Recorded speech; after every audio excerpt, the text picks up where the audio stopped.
பொய் சொல்லி மக்களை சிலர் இங்கே ஏமாற்றினார். அடுத்த முதலமைச்சர் அண்ணன் இபிஎஸ் ஆற்றல் மிகு தலைவர் வருகவே. அடுத்த முதலமைச்சர் அண்ணன் இபிஎஸ் ஆற்றல் மிகு தலைவர் வருகவே. வருகவே வருகவே வருகவே வருகவே வருகவே வருகவே வருகவே வருகவே வருகவே வருகவே வருகவே வருகவே. அடுத்த முதலமைச்சர் அண்ணன் இபிஎஸ் ஆற்றல் மிகு தலைவர் வருகவே. அடுத்த முதலியங்கள் யாவும் வெற்றி பெற எங்கள் இபிஎஸ் வருகவே. தலைவர் இபிஎஸ் வருகவே. எங்கள் தன்மான சிங்கம் வருகவே. தலைவர் இபிஎஸ் வருகவே. எங்கள் தன்மான சிங்கம் வருகவே.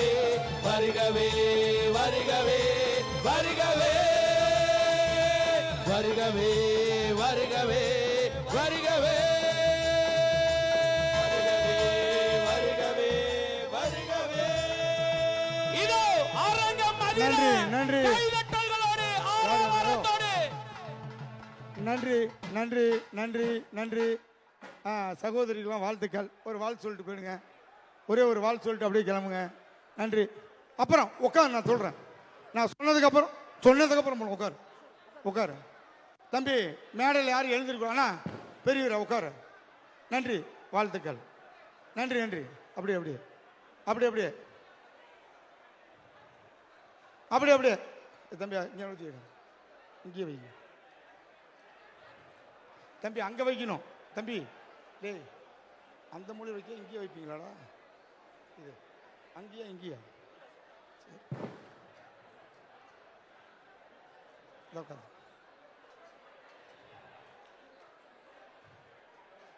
இப்போ ஆனால் ஒரு 2 விவசாய சங்க தலைவர் மட்டும் 2 தலைவர் மட்டும் உங்களுக்கு ஒரு போக்கு இது கொடுக்குறாங்க. அரிசி வாங்க எங்க கொடுங்க. ஜோரா ஒரு கை தட்டணும். அரங்கமே அரங்குற மாதிரி.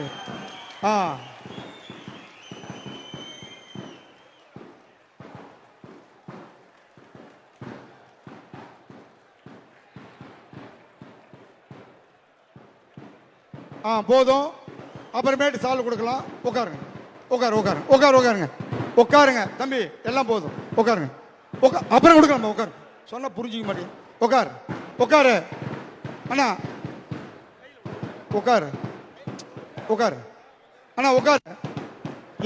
பின்னாடி போங்க. எல்லாம் பின்னாடி கடைசியா கொடுத்துக்க தம்பி. நான் கொடுக்க சொல்றேன் கடைசியா. உட்காரு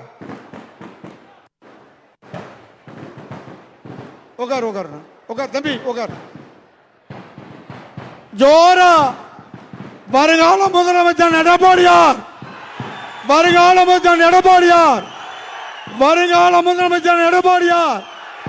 நமது நாட்டுடைய விவசாயி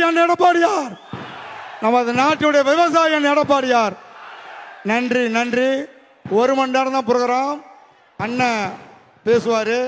விவசாய சங்கங்களாம் ஒவ்வொரு 2 நிமிஷம் பேசி முடிச்சுக்கணும். ஏன்னா அண்ணனுக்கு பல்வேறு பணிகள் இருந்து நமக்காக விவசாயிகளுக்காக நேரம் ஒதுக்கி கொடுத்த அண்ணன் அவர்களுக்கு மீண்டும் ஒரு தடவை ஜோரா கையை தட்டி வரவேற்பு கொடுக்குமாறு. முன்னாடி தான் கை தட்டாம உட்காந்துட்டீங்க. கலையரசனா கை தட்ட பேசிட்டு இருக்க பாரு. ஆளப்பார்.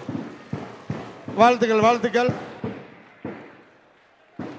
இந்த பட்டாசு நிறுத்த சொல்லு தம்பி. தம்பி ஐடிவிக்கு அந்த பையனை கூப்பிடு. பட்டாசு நிறுத்த சொல்லு போய். தம்பி பட்டாசு நிறுத்து. இங்கே வாங்க. முன்னாடி வாங்க. இன்னும் முன்னாடி சேர் எடுத்து. பாஸ்கர் முன்னாடி. ஓகே. டேய் பட்டாசு நிறுத்த சொல்லடா போய். சொன்னா கேட்க மாட்டீங்க.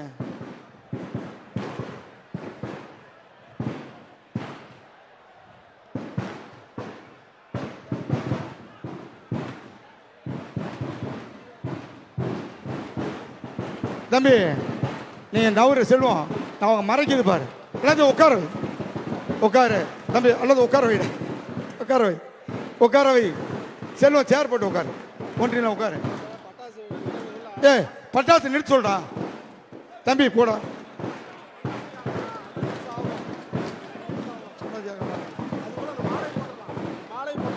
போடக்கூடாது.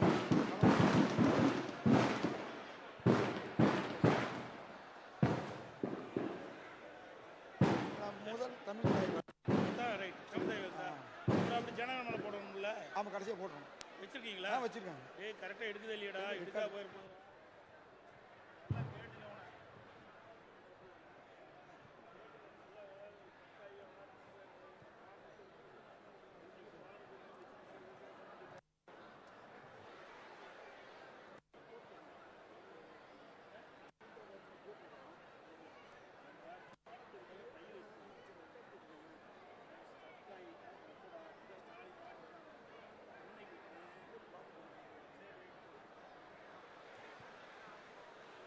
தம்பி முதல்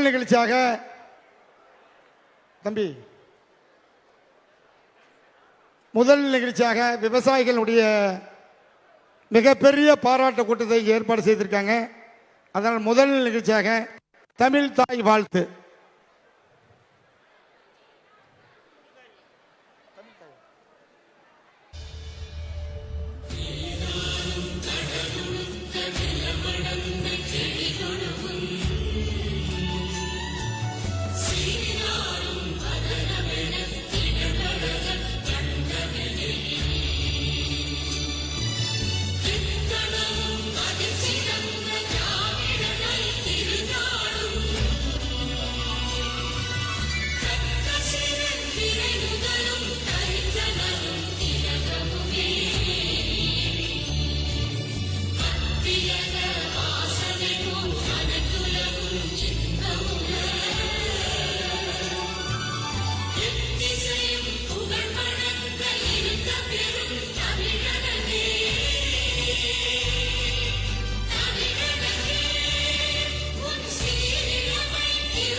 அமைதி விவசாயிகளுடைய நம்மளுடைய இந்த நிகழ்ச்சியை ஏற்பாடு செய்து இந்த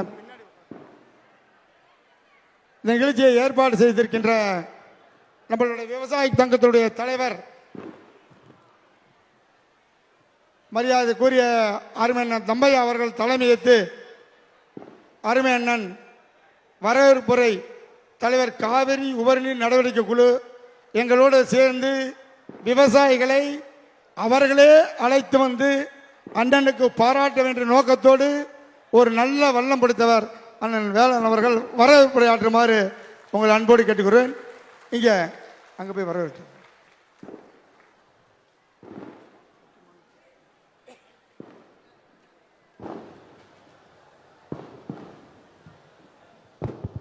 இந்த இனிய பாராட்டு விழாவிற்கு வந்து இருக்கின்ற லட்சோப லட்ச விவசாயிகளின் தலைவராக இருக்கின்ற நமது விவசாயிகளுடைய விடிவெள்ளி எடப்பாடியார் அன்னார் உள்ளிட்ட அனைத்து தலைவர்களையும் இந்த விவசாய சங்க சார்பாக வரவேற்று இங்கு பெருந்திரளாக திரண்டு கொண்டு இருக்கின்ற அத்தனை விவசாய பெருமக்களையும் அவருடன் வந்திருக்கின்ற அனைத்து சட்டமன்ற உறுப்பினர்களையும் அதே போல பாராளுமன்ற உறுப்பினர்களையும் ஊராட்சி மன்ற தலைவர்களையும் இங்க பெருந்திரளாக வந்திருக்கின்ற விவசாய பெருமக்களையும் உழவர் பெருமக்களையும் பொதுமக்களையும் இந்த காவிரி உபரிநீர் நடுக்குழுவின் சார்பாக வருக வருக என உங்களை அனைவரையும் இருகரம் கூப்பி அன்போடு வரவேற்கின்று இந்த காவிரி உபரிநீரானது இந்த பகுதியில் இருக்கின்ற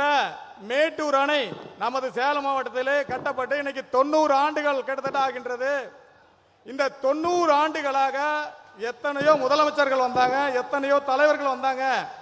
இந்த மக்களுடைய விவசாயிகளுடைய உணர்வுகளை புரிந்து கொள்ளவில்லை. நமக்காக அந்த உணர்வை புரிந்து கொண்ட இந்த தலைவர் நமது ஐயா எடப்பாடி அவர்களுக்கு இந்த உணர்வு மனதில் வந்தது. நம்ம விவசாயிகளுக்கு ஏதாவது செய்யணும் அப்படின்னு. இல்லாட்டினா இந்த விவசாய மக்களுடைய கனவு வீணா இருக்கும். இப்படி ஒரு தலைவரை அடைந்ததுனால தான் இந்த உபரிநீர் திட்டம் ஐயாவால் கொண்டு வரப்பட்டது. அதாவது தென் மாவட்டங்களில் Pennycuick John Pennycuick சொல்லுவாங்க. அந்த ஆங்கில என்ஜினியர் அவர் அந்த தென் மாவட்டங்களுடைய மக்களுடைய குடிநீர் பிரச்சனைக்காகவும் அவர்களுடைய விவசாய பிரச்சனைக்கு பாசன பிரச்சனைக்காகவும் முல்லை பெரியார் அணையை கட்டினாரு. அதுக்கு வந்து அவருக்கு ஆண்டுதோறும் விழா கொண்டாடுறாங்க. அந்த விழா கொண்டாடுறது அவருடைய அந்த பணிக்காக.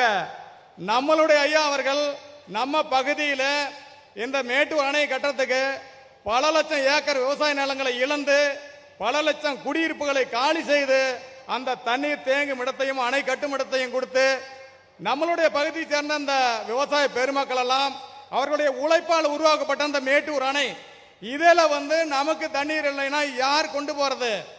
ஏன் இந்த விவசாயிகளுக்கு தண்ணி இல்லை? இத்தனை ஆண்டு காலமாக இந்த மக்களுடைய கோரிக்கைகளை இன்னைக்கும் போராடி இத்தனை ஆண்டுகள் அந்த கோரிக்கையை 90 ஆண்டு காலம் எங்களுடைய கருத்து வந்து 90 ஆண்டு கால கோரிக்கையை நிறைவேற்றிய கொடுத்தவர் நமது மதிப்புக்குரிய எடப்பாடியார் அவர்கள் என்பதை மகிழ்ச்சியோடு தெரிவித்துக் கொண்டோம். இந்த தலைவருக்கு பாராட்டு விழா செய்யாம எந்த தலைவருக்கு செய்ய முடியும்? யாருக்கு செய்ய முடியும் சொல்லுங்க? இந்த தலைவருக்கு செய்யாம எந்த தலைவருக்கு பாராட்டு விழா செய்வது? இதை கொடுத்தவர் எடப்பாடியார். இவருக்கு தானே பாராட்டு விழா செய்ய முடியும். எத்தனையோ முதலமைச்சர் வந்தீங்க, ஏன் இந்த சேலம் மாவட்ட மக்களை புறக்கணிச்சிங்க? என்ன அந்த மக்கள் என்ன மாற்றமாயின் மக்களா? சொல்லுங்க பார்க்கலாம். ஏன் அப்படின்னா அந்த உணர்வு வேணும், செய்யணுங்கிற மனசுல எண்ணம் வேணும். அந்த எண்ணம் படைத்த விவசாயிகளின் காவிரி தாயின் தவன் புதல்வர் எடப்பாடியார் அவர்களுக்கு எங்களுடைய கோடான கோடி நன்றி தெரிவித்துக் கொள்கின்றோம். இந்த விழா மட்டுமில்லையா, உங்களுக்கு நாங்க இனிமே ஆண்டுதோறும் விழா எடுக்கிறோம். இந்த காவிரி உபரி நீரை 100 ஏரிகளுக்கு நிரப்புனீங்க. இந்த 100 ஏரிகளுக்கு மட்டுமல்ல, நாங்க நினைக்கிறது இந்த விடுபட்ட அத்தனை ஏரிகளுக்கு நிரப்புங்க. தமிழ்நாடு முழுக்கிற அத்தனை வறண்ட ஏரிகளுக்கு நிரப்புங்க. ஐயா, உங்க புகழ் காலாகாலமும் நீங்க தான், எடப்பாடியார் தான். நீங்க தான் எங்களுக்கு வந்து இதை செஞ்சு கொடுக்க வேண்டும் என இந்த காவிரி உறுப்பினர் கேட்டுக்கொள்கின்றோம். உங்களால் மட்டும்தான் முடியும், எவனும் செய்ய மாட்டான். நான் சொல்றேன், உங்களால் எடப்பாடியார் மட்டும்தான் இதை செய்ய முடியும். அணை கட்டி 90 வருஷம் ஆகுது. இது வரைக்கும் யாராவது தூர் வாங்கினாங்களா? ஐயா தான் வந்து தூர் வாரத்துக்கு வாய்ப்பு இருக்குது. வேற யாரும் பண்ண முடியாது. மேட்டூர் அணை கட்டி இதெல்லாம் வாய்ப்பு. ஏன்னா குடிமராமத்து நாயகம் அவருக்கு தெரியும் விவசாயிக்கு என்ன தேவைன்னு. தண்ணி தாங்க தேவை. நம்ம என்னங்க கேட்குறோம்? ஆட்டு மாட்டுக்கு குடிக்கிறதுக்கு தண்ணி வேணும், தண்ணி தானே கேட்குறோம். இதை வந்து தான் கேட்குறோம். இதை செஞ்சு கொடுக்கறதுக்கு நம்ம ஐயாவால் மட்டும்தான் முடியும், யாரும் செய்ய மாட்டாங்க. இந்த மாதிரி தலைவரை அடைந்ததுக்கு நம்ம உண்மையில பெருமைப்படுறோம். இந்த இடத்துல பாராட்டு விழா பண்றது வந்து இத்தனை கோடான கோடி விவசாயிகளுடைய மன மகிழ்ச்சியாக இந்த பாராட்டு விழாவானதுக்கு எடப்பாடியார் அவர்களுக்கு நடந்து கொண்டு இருக்கின்றது. இந்த பாராட்டு விழா இவ்வளவு மன மகிழ்ச்சியா நாங்க ஏன் சொல்றோம்? இப்ப பாரு, உங்க மனசுல எவ்வளவு ஒரு சந்தோஷம். இவர் இல்லைன்னா அந்த தண்ணி வந்திருக்குமா? 100 ஏரிக்கு கெடா வெட்டி கொண்டாடுறாங்க, பொங்கல் வச்சு கொண்டாடுறாங்க. அது எடப்பாடியார் தான் அந்த புகழை சேரும், எடப்பாடியாரால் தான் அந்த புகழை சேரும். அந்த மாதிரி அந்த ஒரு அமைப்பான திட்டம். எங்கேயா வீணா கடலுக்கு போற தண்ணிய இந்த விவசாயிகளுடைய கோரிக்கைய இப்படியெல்லாம் இருக்குதே, இந்த விவசாயிகளை நம்ம செய்யணுமே அப்படின்னு மனசு வச்சு இந்த 100 ஏரி திட்டத்தை கொண்டு வந்து செஞ்சாரு. அந்த திட்டத்தை இன்னைக்கு இருக்கிற ஆட்சியாளர்கள் விரைவா செய்து முடிக்கல. நாங்க பல கட்டம் போராட்டத்துக்கு நடத்தணும். ஆனா அண்ணன் இருந்தா அடுத்த ஒரு ஆண்டில் அதை முழுமையா நிறைவேற்றிருப்பாரு. நாங்க தான் பண்ணணும் மாறுதடி சொல்லிட்டுக்கலாம். ஆனா அண்ணனால் தான் அது முடியும். நீங்க செய்யலங்கிறது இங்க இருக்கிற அத்தனை விவசாயிகளும் சாட்சி. அடிக்கல் நாட்டப்பட்ட இருப்பாளி ஏரியில 4.5 வருஷம் ஆகுது அண்ணா அடிக்கல் நாட்டி. ஏன்னா அதுக்கு ஒரு 5-6 ஏரிகளுக்கு அதுக்கு அந்த பைப் லைன் வழியும் குழாய் பதிக்கு மணியும் செய்யவே இல்லை. போராட்டம் பண்ணாடி செய்றீங்க. உண்மையில நீங்க விவசாயி மேல ஒரு உணர்வு இருந்திருந்தா, இந்த மக்களுடைய ஏக்கத்தை நீங்க வந்து தெரிஞ்சிருந்தா, ஏன் அதை செய்யக்கூடாது? 4.5 வருஷம் ஆகுதுல்ல அண்ணன் தூக்கி வச்சு அடிக்கல் நாட்டி, ஏன் செய்யல? மற்ற பகுதிக்கு இந்த பகுதியில் ஒரு 50க்கும் மேற்பட்ட ஏரிகள் நிரம்பி இருக்குது. ஆனா அண்ணன் இருப்பாளியர்ல அந்த தூக்கி வச்ச இடத்துக்கு வேண்டுமென, ஏன்னா அவருக்கு வந்து நல்ல பேர் வரக்கூடாது அப்படிங்கிற நோக்கத்தில் இன்றைக்கு ஆட்சியாளர்கள் செஞ்சுட்டு இருக்கிறாங்க. நம்ம அரசியல் பேச வரல. ஆனா உளமாற நான் சொல்றேன், அண்ணனை வந்து ஆண்டாண்டு காலமும் நாங்க இந்த விழாவை இன்னைக்கு இந்த செய்கிற விழாவை ஆண்டுதோறும் நடத்துவோம். அண்ணனுக்காக பாராட்டு விழா இந்த காவிரி உபரி நடைபெறும் சார்பாக என்று கூறி அண்ணன் அவர்களுக்கு வந்திருக்கும் அத்தனை விவசாய பெருமக்களுக்கும் கோடான கோடி நன்றி. எங்களுக்காக அண்ணன் என்றென்றும் இந்த விவசாயிகளுக்காக நமது எடப்பாடியார் இருப்பார். விவசாயிகளின் உற்ற தலைவன் எங்களது எடப்பாடியார். அவரை தவிர எந்த தலைவருக்கு நாங்கள் வேற எதுவும் செய்ய மாட்டோம் என உறுதி கூறிக்கொண்டு வாய்ப்புக்கு நன்றி கூறி விடைபெறுகிறேன். நன்றி, வணக்கம். நன்றி நன்றி. அண்ணன் சிறப்பாக பேசுனாரு. ஓமலூர் மணி ஒரு சால்வ பட்டு துண்டு அண்ணனுக்கு போட்டு, அடுத்தபடியாக நம்ம தலைமை ஏற்றிருக்க அண்ணன் வாங்க. நம்ம தலைமுறை ஏற்று இவரும் நமக்கு சிறப்பாக இந்த நிகழ்ச்சிக்கு ஏற்பாடு பண்ணி தலைமையேற்றிருக்க அண்ணனுக்கு ஒரு ஜோரா ஒரு கையை தட்டுங்க. வாழ்த்துக்கள்.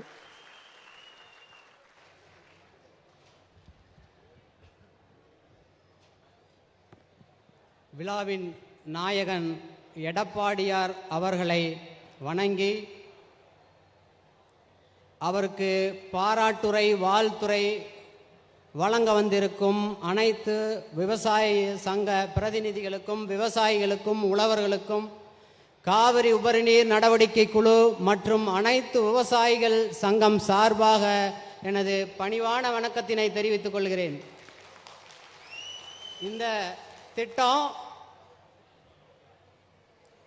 சேலம் மாவட்டத்தில் இருக்கிற ஒவ்வொரு விவசாயியும் கடந்த 40 ஆண்டு காலமாக கனவு கண்ட திட்டம். ஒவ்வொரு டீ கடையிலும் பேசப்பட்ட திட்டம். ஒவ்வொரு டீ கடையிலையும் பேசி பேசி இதை யாரு வந்தா செய்து கொடுப்பார்கள் என்று கனவு கண்ட திட்டம் காவிரி உபரிநீர் திட்டம். இதை பற்றி பேசாதவர்கள் யாரும் இருக்க முடியாது. நாங்க எல்லாம் கூட்டம் போடும்போது ஒவ்வொரு ஊரா போய் கூட்டம் போட்டுக்கிட்டே இருப்போம். அந்த சமயத்துல ஒரு கார்த்திக் கணக்கனூர்னு செட்டிமாங்குறிச்சி பக்கத்துல ஒரு பெரியவர், ஒரு 70-80 வயசு இருக்கும். அவர் வீட்டுக்கு என்ன கூட்டிட்டு போனாரு. கூட்டிட்டு போய் ஒரு பரன்ல ஒரு பெரிய அடுக்கு மாதிரி அவரு கோப்பு இருந்துச்சு, அதை எடுக்கிறாரு. எடுத்து பார்க்கும்போது, தம்பி இதை பாருங்க, நான் 10-15 வருஷத்துக்கு முன்னாடி கலெக்டருக்கு அனுப்பின கடிதம், எதுக்காக உபரிநீர் திட்டத்தை பண்ணி கொடுங்கன்னு கடிதம் அனுப்பின கடிதம். அதே மாதிரி முதலமைச்சருக்கு அனுப்பின கடிதம், ஜனாதிபதிக்கு அனுப்பின கடிதம், பிரதமருக்குன்னு எல்லாரும் அது மாதிரி உபரிநீர் திட்டத்தை தொடர்ச்சியாக கேட்டுக்கொண்டு வந்து இருக்கிறார்கள். அது போன்ற திட்டத்தை அண்ணன் எடப்பாடியார் செய்திருக்கிறார். அதற்காக இந்த பாராட்டு விழா. இன்னொன்று, 2007ஆம் ஆண்டு இதே ஆகஸ்ட் செப்டம்பர் மாதத்தில் மேட்டூர் அணை நிரம்பி கிட்டத்தட்ட 100 TMCக்கு மேல் உபரிநீர் 16 மதகின் வழியாக வெளியேறி கொண்டிருக்கிறது. மரியாதைக்குரிய பாட்டாளி மக்கள் கட்சியினுடைய நிறுவனர் மருத்துவர் ஐயா அவர்கள் சேலம் மாவட்டத்தில் மிகப்பெரிய பேரணியை நடத்தினார். அந்த பேரணியின் முடிவில் கடிதத்தை கலெக்டர் அலுவலகத்திலே கொடுத்தார். அடுத்த நாள் அன்றைக்கு முதல்வராக இருந்த கலைஞர் அவர்களுக்கு செய்தி சேருகிறது. அடுத்த நாள் அறிக்கை வருகிறது. இந்த உபரிநீர் திட்டத்தை நான் கொள்கை அளவில் ஏற்றுக்கொள்கிறேன் என்று அன்றைக்கு அறிவித்தார். மருத்துவர் ஐயாவால் கேட்டுக்கொள்ள திட்டம், கலைஞர் அவர்களால் ஏற்றுக்கொள்ளப்பட்ட திட்டம், அண்ணன் எடப்பாடியார் செயல்படுத்திய திட்டம். அதற்காக இந்த பாராட்டு விழா. சேலம் மாவட்டத்தில்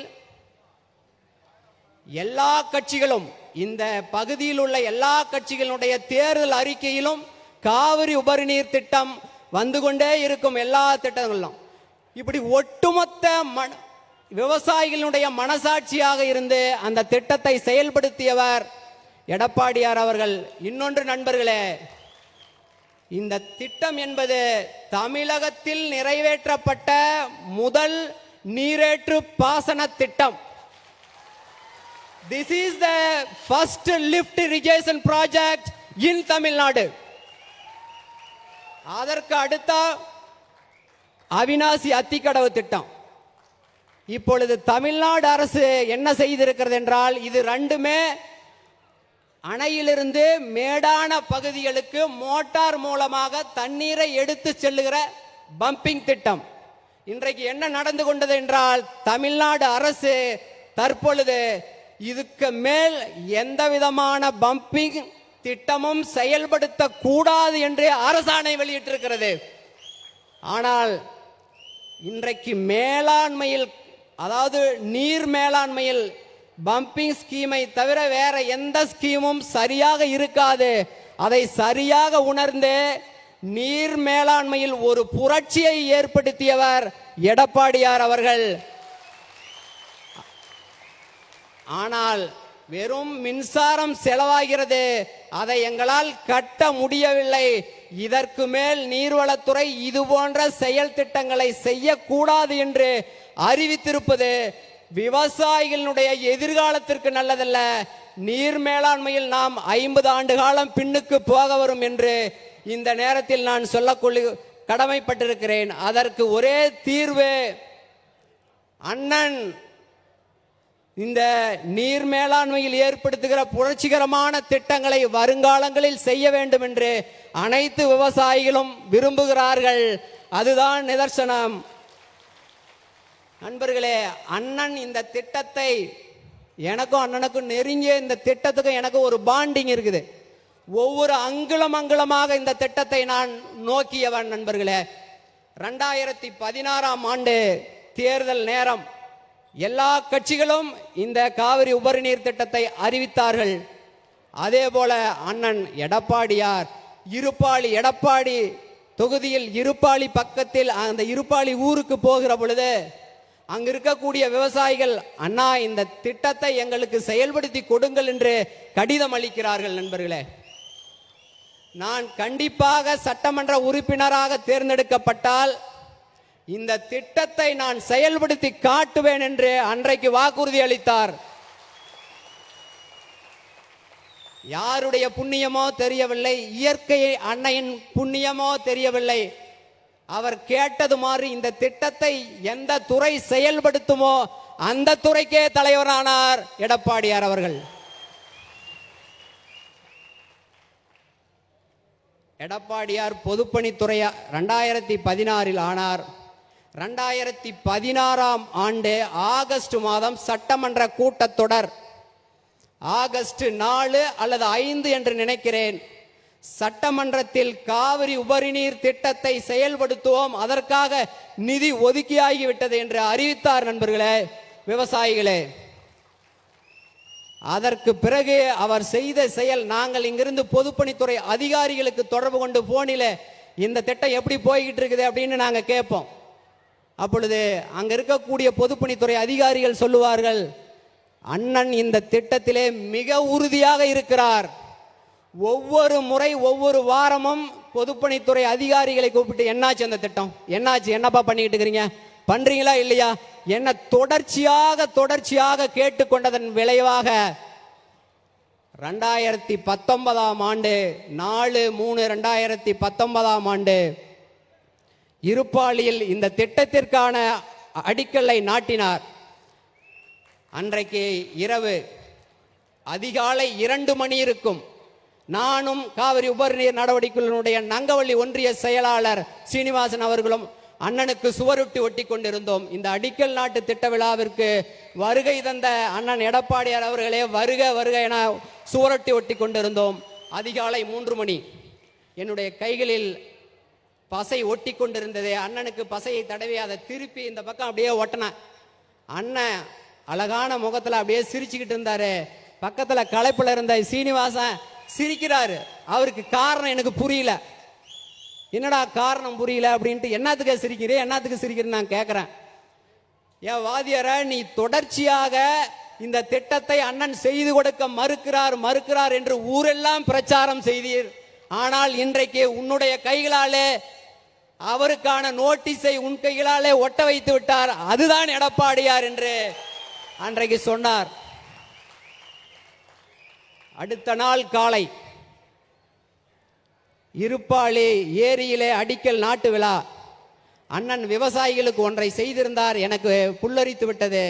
அன்றைக்கு சேலம் மாவட்டத்தினுடைய ஆவி நிறுவனத்தில் அனைத்து லாரிகளையும் அங்கே இறக்கி இருந்தார். எதற்காக என்றால், அனைத்து வண்டிகளிலும் மோர், எல்லா விவசாயிகளும் அழகாக அந்த மோரை அறிஞ்சுவிட்டு மாநாட்டு பந்தலுக்கு போறோம்.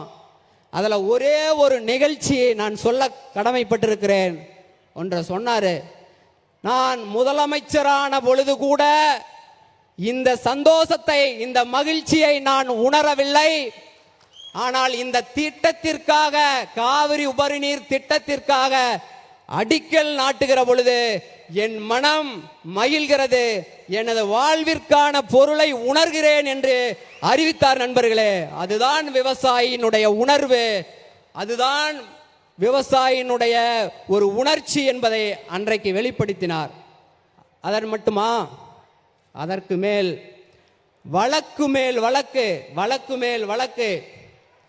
இந்த திட்டத்தை தவறான முறையில் டெல்டா மாவட்ட விவசாயிகளுக்கு இந்த திட்டத்தை செயல்படுத்தினால் காவிரி டெல்டா மாவட்டமே பாலைவனமாகிவிடும் என்று மரியாதைக்குரிய காவிரி பாதுகாப்பு விவசாயிகள் சங்க தலைவர் PR பாண்டியன் பிரச்சாரம் செய்கிறார். ஊரெல்லாம் பிரச்சாரம் செய்து கொண்டே இருக்கிறார்.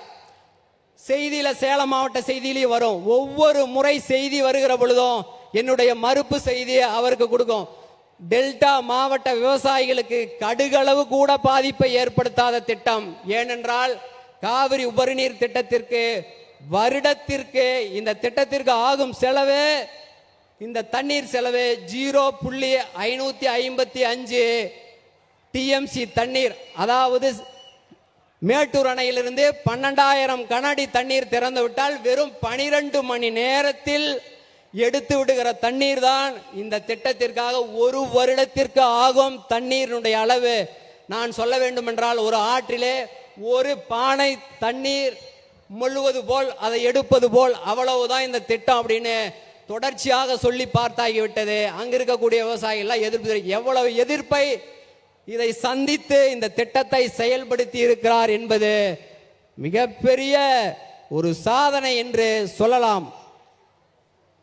அடுத்தது அங்க இருக்கக்கூடிய விவசாய சங்க தலைவர் தமிழ் தேசிய பேரியக்கத்தினுடைய மணியரசன் ஐயா அவர்கள் இந்த திட்டத்தை செயல்படுத்த கூடாது என்று அறிக்கை விடுகிறார். எங்களுடைய அமைப்பிலிருந்து நான் அவரை போய் சந்திக்கிறேன். ஐயா, இந்த திட்டம் டெல்டா மாவட்ட மக்களுக்கு கடுகளவும் பாதிப்பை ஏற்படுத்தாத திட்டம். இதில் எடுக்கப்படுகிற தண்ணீரினுடைய அளவு அரை TMC மட்டுமே. எத்தனை நாளைக்கு? ஒரு வருஷத்துக்கு அவ்வளவுதான். 100 ஏரி நம்பினாவே அரை TMC தான் அந்த 100 ஏரியில நிரப்ப முடியும் அப்படின்னு சொல்லி எடுத்து சொன்ன முன்னாடி இந்த திட்டத்தை நான் ஏற்றுக்கொள்கிறேன். இதற்கு மேல் இதற்கு எதிராக நான் பிரச்சாரம் செய்ய மாட்டேன் என்று அவர் கூறிவிட்டார். நண்பர்களே, அதற்கு பிறகு மதுரையிலே PR பாண்டியனுடைய தலைமையில் இந்த திட்டத்தை செயல்படுத்த கூடாது என்று வழக்கு போட்டாகிவிட்டது. அண்ணன் வழக்கறிஞனுடைய குழாமை உடனடியாக அமைத்து மிகச்சிறந்த வழக்கறிஞர்களை வைத்து வழக்கு நடத்தி கொண்டிருக்கிறார். வழக்கில் அவர் சொல்லுகிறார், சேலம் மாவட்ட மக்கள், மாவட்டத்தினுடைய விவசாயிகள் இந்த அணையை கட்டுவதற்காக 58,000 ஏக்கர் நிலங்களை தானமாக வழங்கி இருக்கிறார்கள். ஆனால் இதுவரையில் சொல்லிக் கொள்ளும்படியாக சேலம் மாவட்டத்திற்கு சிறு பாசன திட்டம் கூட இல்லை. அதனால் இந்த திட்டத்தை செயல்படுத்துகிறேன் என்று 100 ஆண்டு காலத்திற்காக நமது விவசாயிகள் சிந்திய கண்ணீருக்கும் தியாகத்திற்கும் ஒரு வரலாற்று நீதியை தந்திருக்கிறார் எடப்பாடியார். அதுதான் காவிரி உபரிநீர் திட்டம்.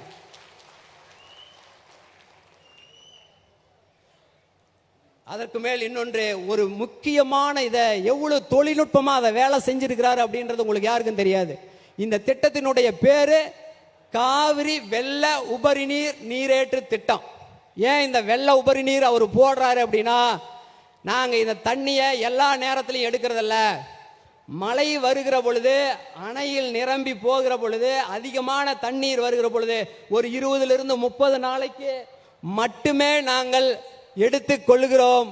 ஆகவே இந்த திட்டத்தை நீங்கள் தடுக்க கூடாது என்று அறிவித்தார். அதற்காக நாங்களும் அண்ணனுக்கு ஆதரவாக மதுரை நீதிமன்றத்திலே என்னுடைய தலைமையில் வழக்கு தொடர்ந்தோம். PR பாண்டியன் மன்னார்குடி தாலுகா, நாங்க ஒரு கருத்தை பதிவு பண்ணோம். என்னன்னு பதிவு பண்ணோம்?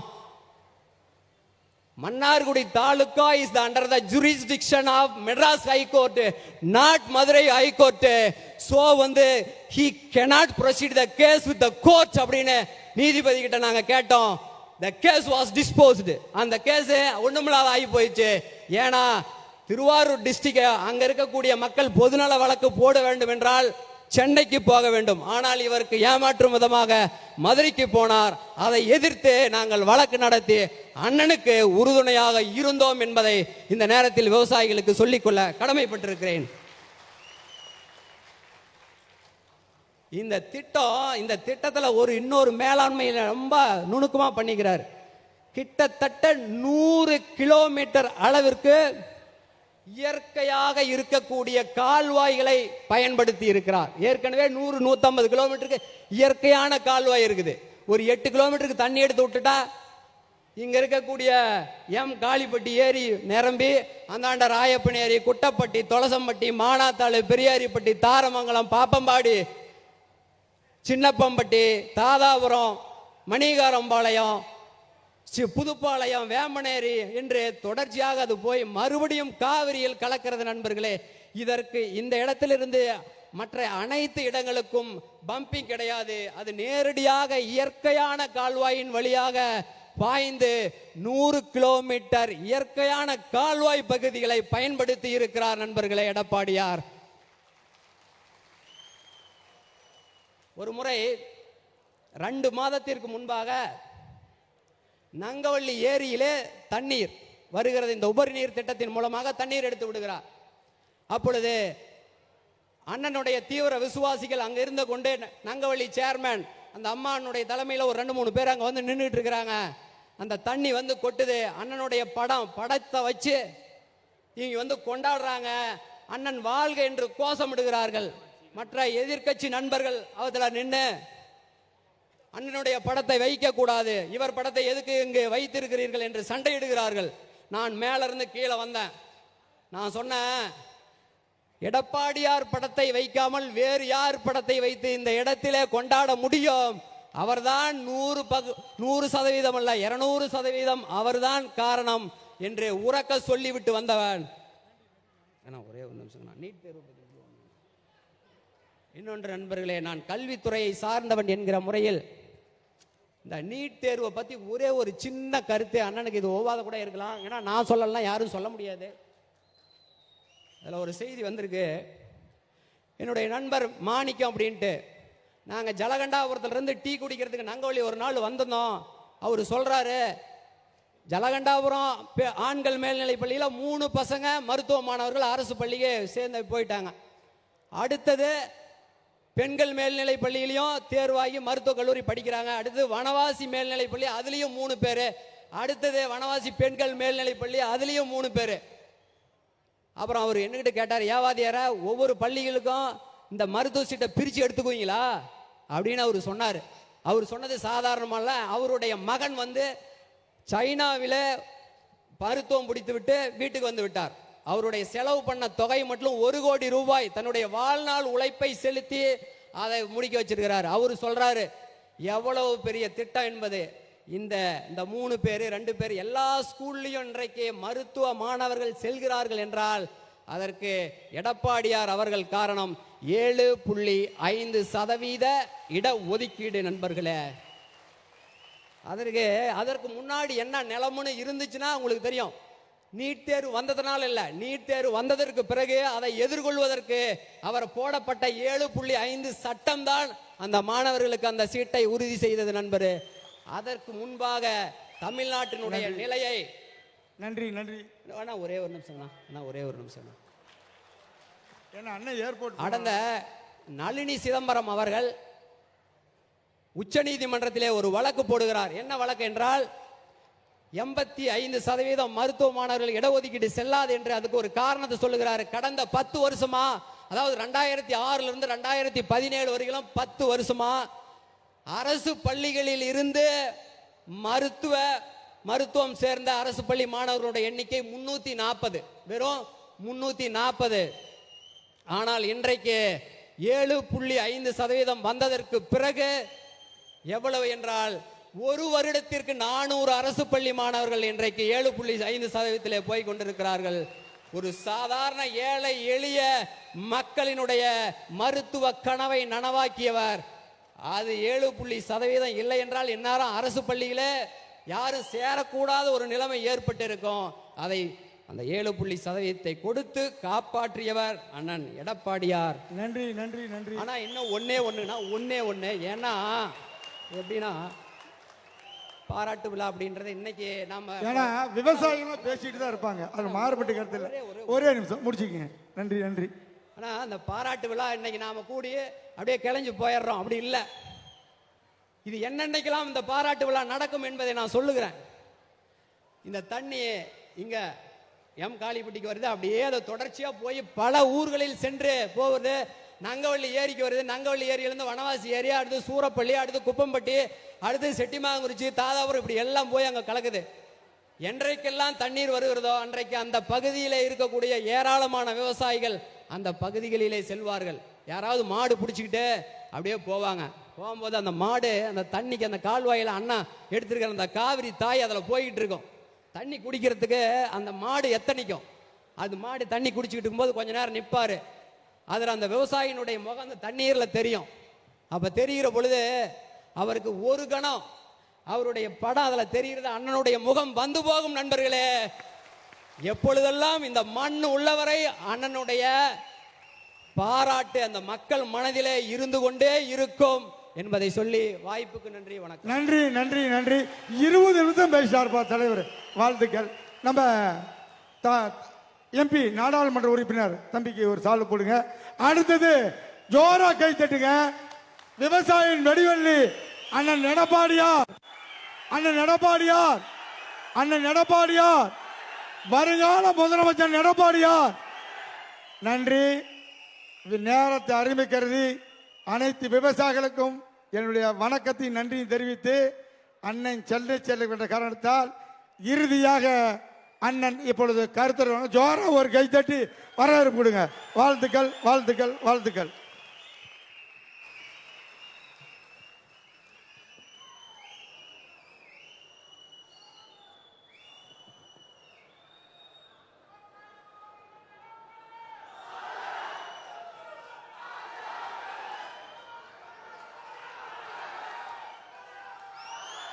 பொன்மனச்சம்மல் புரட்சித் தலைவர் எம்ஜிஆர், இதயம் புரட்சித் தலைவர் அம்மா தெய்வத்தை வணங்கி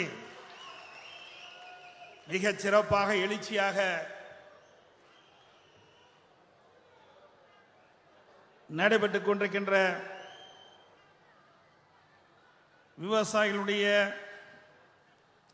நன்றி தெரிவிக்கின்ற அற்புதமான கூட்ட நிகழ்ச்சியிலே கலந்து கொண்டு தலைமையேற்று தலைமை உரையாற்றிய மதிப்புக்கு மரியாதைக்கும் உரிய காவிரி உபநீர் நடவடிக்கை குழுவினுடைய ஒருங்கிணைப்பாளர் சகோதரர் தம்பையா அவர்களே, சுருக்கமாக கருத்துக்களை எடுத்துச் சொல்லி அமர்ந்திருக்கின்ற காவிரி உபரி நீர் நடவடிக்கை குழுவினுடைய தலைவர் திரு மா வேலவன் அவர்களே, இந்த விவசாயிகள் நடத்தப்படுகின்ற நன்றி தெரிவிக்கின்ற நிகழ்ச்சியிலே பங்கு பெற்றிருக்கின்ற காவிரி உபரி நீர் நடவடிக்கை குழு, அனைத்து விவசாயிகள் சங்கம் மற்றும் அனைத்து ஆயக்கட்டு விவசாயிகள் சங்கத்தைச் சேர்ந்த நிர்வாகிகள், மரியாதைக்குரிய நத்தக்காட்டானவர் திரு ரங்கநாதன் என்கிற சின்ன பொண்ணவர்களே, காவிரி உபரி நீர் நடவடிக்கைகளுடைய ஒன்றிய செயலாளர் திரு சி.க. பொன்னுசாமி அவர்களே, கிளை தலைவர் நுரைச்சி வளவு திரு ஆ. சுரேஷ் அவர்களே, காவிரி உபரி நீர் குழு நங்கவலி ஒன்றிய செயலாளர் திரு ஆர். ஸ்ரீனிவாசன் அவர்களே, கிளை தலைவர் தாதாபுரம் காட்டுவளவு திரு மா. மாரிமுத்து அவர்களே, தமிழக விவசாய சங்கத்தினுடைய பொறுப்பாளர் திரு சே. பெரியண்ணன் அவர்களே, தாதாபுரம் கிளை தலைவர் திரு ஆ. பழனிசாமி அவர்களே, கரும்பு விவசாயினுடைய சேலத்தினுடைய தலைவர் திரு கே. லோகநாதன் அவர்களே, தமிழக விவசாய சங்கத்தினுடைய மாநில பொதுச் செயலாளர் அண்ணன் திரு கே. சுந்தரம் அவர்களே,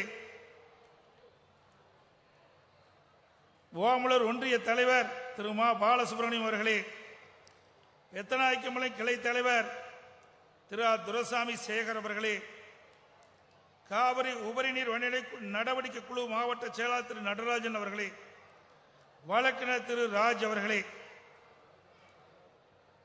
இந்த நிகழ்ச்சியிலே பங்கு பெற்று சிறப்பித்துக் கொண்டிருக்கின்ற மாவட்ட கழக செயலாளர் முன்னாள்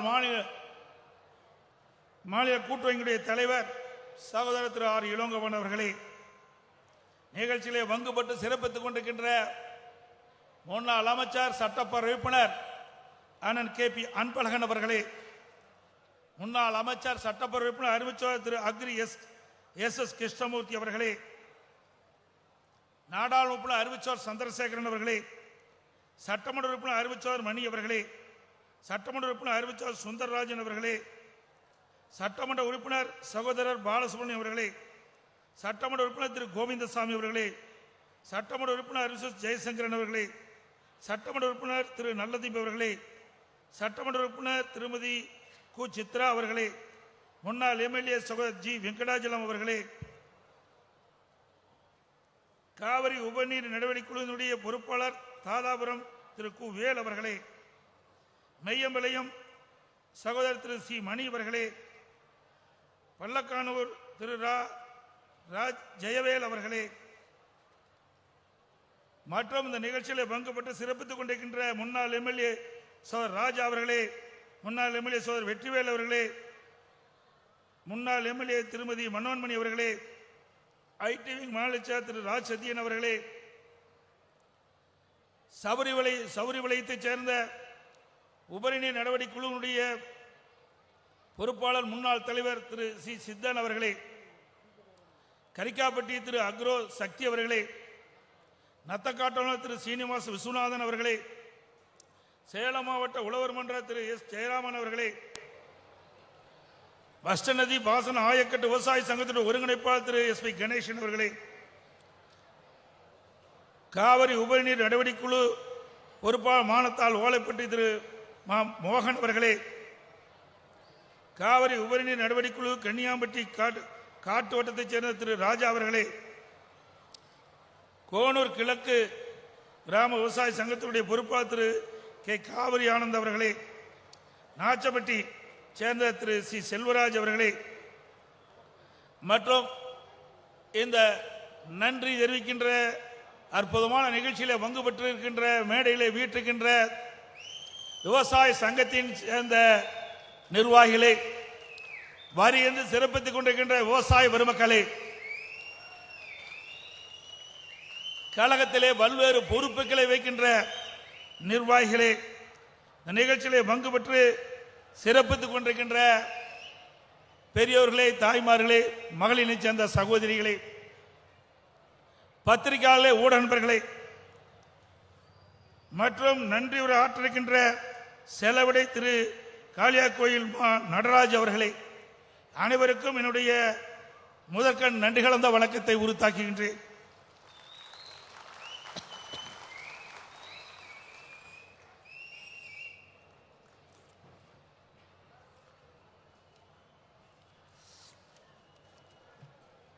நான் சட்டமன்ற உறுப்பினராக இருந்த பொழுதும் சரி, நாடாளுமன்ற உறுப்பினராக இருந்தாலும் சரி, அமைச்சராக இருந்த பொழுதும் சரி, முதலமைச்சராக இருந்த பொழுதும் சரி, பல்வேறு நிகழ்ச்சியிலே நான் கலந்து கொண்டிருக்கின்றேன். எவ்வளோ பாராட்டுகளுக்கும் எனக்கு தெரிவித்திருக்கின்றார்கள். ஆனால் இன்று நடக்கின்ற விவசாயிகள் ஒன்று கூடி நடத்துகின்ற நன்றி அறிவிப்பு நிகழ்ச்சி தான் என் வாழ்நாளிலே கிடைக்கப்பெற்ற பாக்கியமாக நான் கருதுகின்றேன்.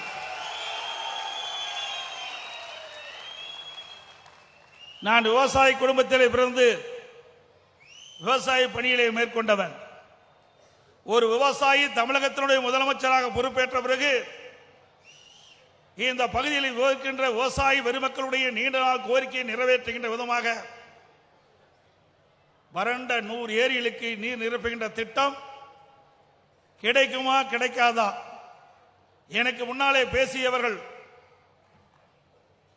தலைவரும் ஒருங்கிணைப்பாளரும் இங்கே குறிப்பிட்டார்கள். எத்தனையோ அரசாங்கம் வந்தது, எல்லா அரசாங்கத்திலும் கோரிக்கை வச்சோம், யாரும் நிறைவேற்றவில்லை. ஆனால் அண்ணன் எடப்பாடியார் வந்த பிறகுதான் நாங்க வைத்த கோரிக்கைக்கு வடிவம் பெற்றது, திட்டம் நிறைவேறியது என்று குறிப்பிட்டார். நான் ஒரு விவசாயம் இருக்கின்ற காரணத்தினாலே விவசாயி படுகின்ற துன்பங்கள், துயரங்கள், வேதனைகள் அத்தனையும் முழுமையாக அணுவு நீதியாக தெரிந்த காரணத்தினாலே இந்த திட்டத்தை எப்பாடுபட்டாவது நிறைவேற்ற வேண்டும் என்று எண்ணினேன். இதை புரட்சி தலைவி அம்மா அவர்கள் தமிழகத்துடைய முதலமைச்சராக இருக்கின்ற காலத்திலே இதை அவரிடத்திலே தெரிவித்தேன். என்னிடத்திலே அம்மா அவர்கள் சொன்னார்கள், திரு பழனிசாமி அவர்களே, நீங்கள் அற்புதமான திட்டத்தை கேட்கின்றீர்கள். உண்மையிலே ஒரு நல்ல திட்டம். 100 ஏரிகளுக்கு நீர் நிரப்புகின்ற திட்டம் என்று சொன்னால் அது சாதாரண திட்டம் அல்ல. வறண்ட பகுதி, வானத்தை நம்பி வாழ்ந்து கொண்ட விவசாயிகளுக்கு இந்த ஏரிகள் நீர் நிரப்பதன் மூலமாக பசுமையான செழுமையான பகுதியை பார்க்க முடியும். நீங்கள் சொன்ன உடனே என் மனதிலே பட்டது, நிச்சயமாக இந்த திட்டத்தை நிறைவேற்றுவதற்கு நான் உங்களுக்கு ஆணையிடுவேன் என்று சொன்னார்கள். துரதிருஷ்டவசமாக அம்மா மறைந்து விட்டார்கள். இருந்தாலும் அம்மா எண்ணத்திலே உதிக்கப்பட்ட இந்த அற்புதமான திட்டத்தை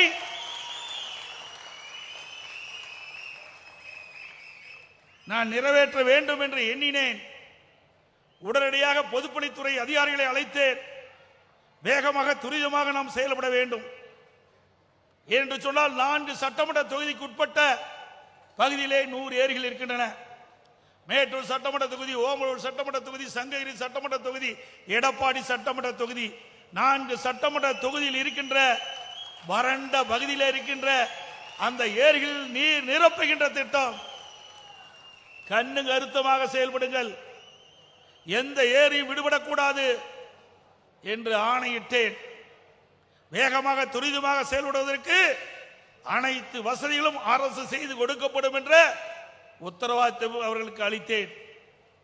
அதன்படி நம்முடைய அதிகாரிகள் வேகமாக துரிதமாக இந்த பணியை மேற்கொண்டார்கள். இது சாதாரண பணி அல்ல.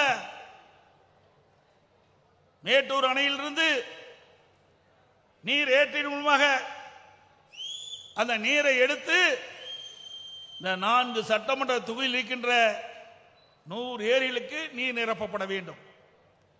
அதற்கு நம்முடைய பொறியாளர்கள் இரவென்றும் பகலென்றும் பாராமல், அது நம்முடைய சொந்த மாவட்டம், ஆகவே அவர்கள் அக்கறையோடு செயல்பட்டார்கள்.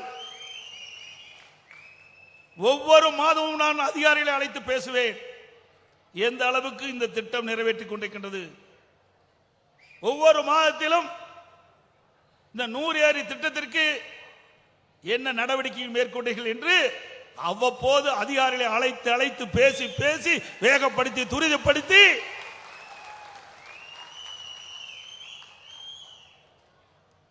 இந்த திட்டத்தை சுமார் 565 கோடி மதிப்பீட்டிலே திட்டம் தயாரிக்கப்பட்டு நானே நேரடியாக வந்து அடிக்கல் நாட்டினேன். முதலமைச்சர் காலத்திலே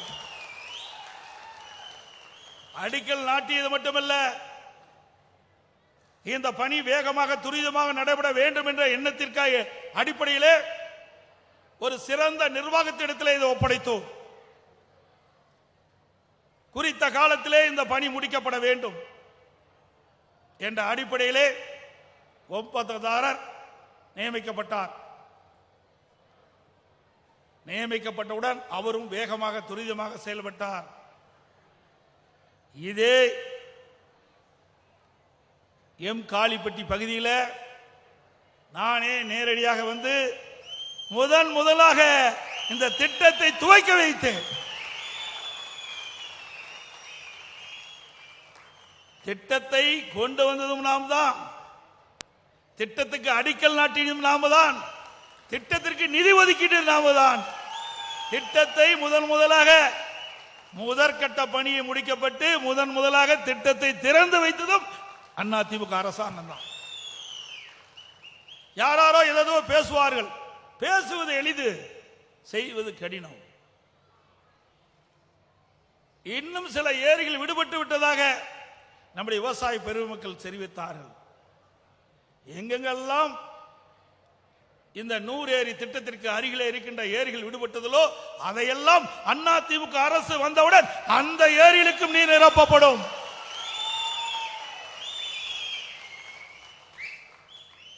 இந்த திட்டத்திற்காக முதன் முதலாக அண்ணா திமுக அரசு இருக்கின்ற பொழுது பூமி பூஜை போடப்பட்ட நாள் 4/3/2020. ஒரு பகுதி முதலாக அந்த திட்டத்தை துவக்கினால் 26/2/2021. இதில் சுமார் 100 ஏரிகள் நாம் கணக்கிட்டோம். பிறகு சர்வே செய்த பொழுது ஊராட்சி ஒன்றியத்தின் கீழ் பராமரிக்கப்பட்ட ஏரிகள், சில ஏரிகள் பட்டா நிலத்திலே இருந்தது. அதனால் அந்த ஏரியை தவிர்த்து மீதி ஏரிகளுக்கெல்லாம் நீர் நிரப்புகின்ற ஒரு பணியை நாம் செய்தோம். அதிமுக ஆட்சி இருக்கின்ற பொழுது சுமார் 70% பணிகள் நிறைவேற்றப்பட்டன. 70% பணிகள் அதிமுக ஆட்சி காலத்திலே நிறைவேற்றப்பட்டது. எஞ்சிய 30% பணிகள் சில இடத்திலே நில எடுப்பு பணி. சில விவசாயிகள் தங்களுடைய நிலத்தை கொடுக்க மறுத்தார்கள். சில விவசாயிகள் நீதிமன்றம் சென்றார்கள். அதனால் சற்று காலதாமதம் ஏற்பட்டது. பிறகு ஆட்சி மாற்றம் 2021 வந்தது.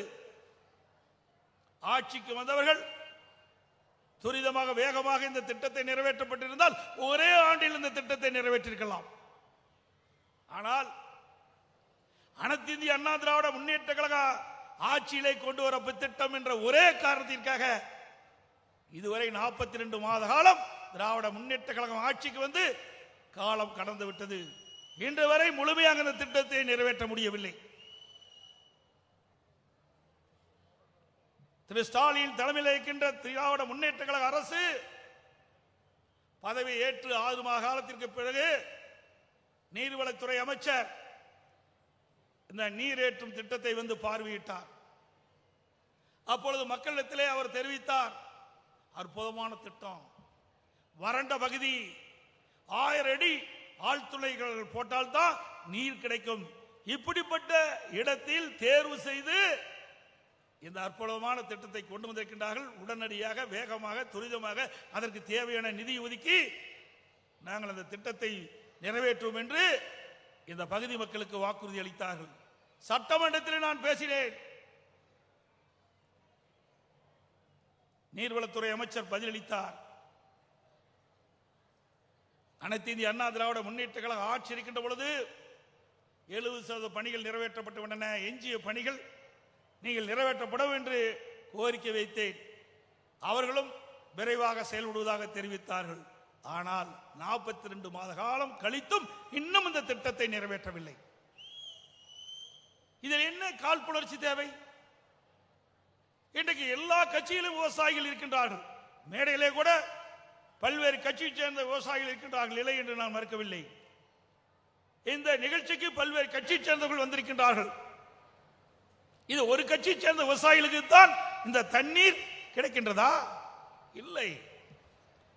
இந்த 4 தொகுதியில் இருக்கின்ற அனைத்து விவசாய பெருங்குடி மக்களுக்கும் அந்த பகுதியில் இருக்கின்ற 100 ஏரிகளுக்கும் நீர் நிரப்புகின்ற திட்டம். இந்த நீர் நிரப்புகின்ற பொழுது நிலத்தடி நீர் உயர்ந்து வேளாணுக்கு தேவையான நீர் கிடைக்கும், குடிப்பதற்கு தேவையான நீர் கிடைக்கும். இது அண்ணா திமுக கட்சிக்காரனுக்கு மட்டும் இந்த தண்ணி கொண்டு போகல. திமுக கட்சி, காங்கிரஸ் கட்சி, மற்ற கட்சிக்கெல்லாம் இந்த தண்ணீர் கொடுக்கவில்லை என்று இந்த திட்டத்தை நாங்கள் நிறைவேற்றவில்லை. எல்லோருக்கும் பொதுவான திட்டம். வேளாண் பெருமக்கள் இரவென்றும் பகலென்றும் பாராமல் ரத்தத்தை வீரவியாக மண்ணிலே சிந்தி உழைக்கின்ற அந்த விவசாயிகளுக்கு நீர் மிக முக்கியம். உடம்பிலே உயிர் எப்படி இருக்கின்றதோ அதை போல விவசாயிக்கு உயிராயிருப்பது நீர். தண்ணீர் இல்லைன்னா விவசாயம் செய்ய முடியாது. அப்படி இந்த 4 தொகுதியில் இருக்கின்ற இந்த ஏரிகள் எல்லாம் வறண்ட பகுதி. ஆக வறண்ட பகுதி எல்லாம் இன்றைக்கு மழை பெய்கின்ற பொழுதுதான் விவசாயிகள் மானாவாரி விவசாயம் செய்ய முடியும். அப்படிப்பட்ட பகுதிகளை இன்றைக்கு நாங்கள் அதிமுக அரசு இருக்கின்ற பொழுது அதை தேர்ந்தெடுத்து இந்த பகுதியில் விவசாயிகள் செழிப்போடு வளமோடு வாழ வேண்டும். இங்க இருக்கின்ற விவசாயிகளுக்கு தேவையான நீர் கொடுக்க வேண்டும், குடிப்பதற்கு தேவையான நீர் கிடைக்க வேண்டும் என்ற அடிப்படையில் தான் இந்த திட்டத்தை நாங்கள் கொண்டு வந்து நிறைவேற்ற பாடுபட்டோம். அது மட்டுமல்ல, இங்கே மட்டுமல்ல, ஏதோ சேலம் மாவட்டத்தில் இருக்கின்ற அமைச்சர் முதலமைச்சர் இருந்த காரணத்தாலே இந்த சேலம் மாவட்டத்தில் இருக்கின்ற விவசாயிகள் பயன்பெறுவதற்காக இந்த திட்டத்தை கொண்டு வந்தேன் என்று சொல்வது மட்டுமல்ல, தமிழ்நாடு முழுவதும் எங்கெங்கெல்லாம் விவசாயிகள் பாதிக்கப்படுகிறார்களோ, எங்கெங்கெல்லாம் வறட்சியால் நீர் இல்லாமல் விவசாயிகள் பாதிக்கப்படுகிறார்கள் என்று கருதி அங்கெல்லாம் இப்படிப்பட்ட நீர் ஏற்று திட்டத்தை கொண்டு வந்தோம். அத்திக்கடவு அவனாசி திட்டம் 50 ஆண்டு காலம் போராடிட்டு இருந்தாங்க. 1652 கோடி ரூபாயில அத்திக்கடவு அவனாசி திட்டத்தை நானே அடிக்கல் நாட்டினேன். கிட்டத்தட்ட 85% பணி நிறைவேற்றப்பட்டது. அதற்கு பிறகு ஆட்சி மாற்றம் 2021 திரு ஸ்டாலின் தலைமையிலே திமுக அரசாங்கம் ஏற்பட்டது.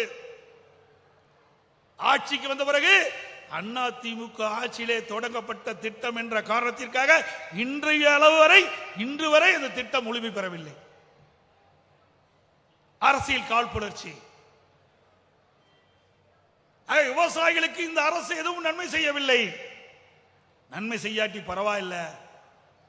ஏற்கனவே இருந்த அரசாங்கம் விவசாயியுடைய பிரச்சனை தீர்ப்பதற்காக போடப்பட்ட திட்டத்தை குறித்த காலத்திலே நிறைவேற்றப்பட்டிருந்தால் விவசாயிகள் மகிழ்ச்சி இருப்பார்கள்.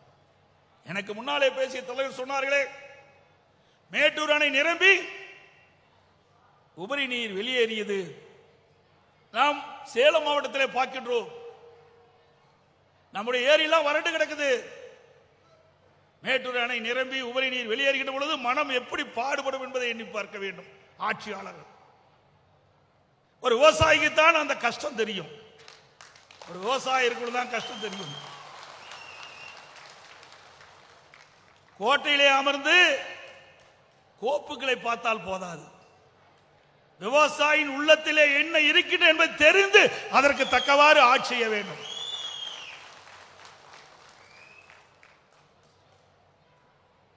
இன்றைக்கு உபரி நீரை அதை முறையாக பயன்படுத்தியிருக்கலாம். இந்த அரசு நினைத்திருந்தால், திராவிட முன்னேற்ற கழக அரசு நினைத்திருந்தால் ஒரே ஆண்டில் இந்த 100 ஏரி நிரப்பும் திட்டத்தை நிறைவேற்றி இன்றைக்கு அனைத்து ஏரிகளிலும் நீர் நிரப்பப்பட்டிருக்கும். இதுவரை சுமார் 46 ஏரிகள் தான் நிரப்பப்பட்டிருக்கின்றன. இன்னும் எஞ்சி 33 ஏரிகள் பாக்கி இருக்கின்றது. இது எப்பொழுது நிறைவேற்றுவார்கள்? சந்தேகம் விவசாயிகளிடத்திலே எவ்வித சந்தேகத்திற்கும் இடமில்லை. மீண்டும் அண்ணா திமுக ஆட்சி மலரும், இந்த திட்டம் நிறைவேற்றப்படும். அது மட்டுமல்ல, நம்முடைய மாவட்ட செயலாளர் அறிவிச்ச இளங்கோவன் அவர்களும், இங்கே வந்திருக்கின்ற கெங்கவல்லி சட்டமன்ற உறுப்பினர், ஆத்தூர் சட்டமன்ற உறுப்பினர், ஏற்காடு சட்டமன்ற உறுப்பினர் கோரிக்கை வச்சுக்கிட்டே இருக்கிறாங்க. உங்க பகுதியில் மட்டும் நீரேற்றின் மூலமாக அந்த ஏரிகளை நிரப்புகிறீர்களே, எங்கள் பகுதியில் இருக்கின்ற விவசாயிகளும் கேட்கின்றார்கள், அங்கேயும் அங்கு இருக்கின்ற ஏரிகளை நிரப்ப வேண்டும் என்று கேட்டார்கள். அதற்கும் விடிவு காலம் பிறக்கும் அண்ணா திமுக ஆட்சியில்.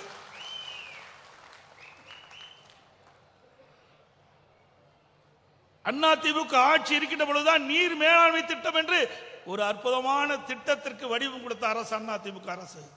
ஓய்வு பெற்ற தலைமை பொறியாளர்கள், கண்காணிப்பு பொறியாளரை நியமித்து எங்கெங்கெல்லாம் மழை காலத்தில் பெய்கின்ற நீர் உபரியாக வெளியேறி கடலில் கலக்கின்றது, அதையெல்லாம் கணக்கிட்டு அங்காங்கே தடுப்பணை கட்ட வேண்டும் என்று உத்தரவை பிறப்பித்தோம்.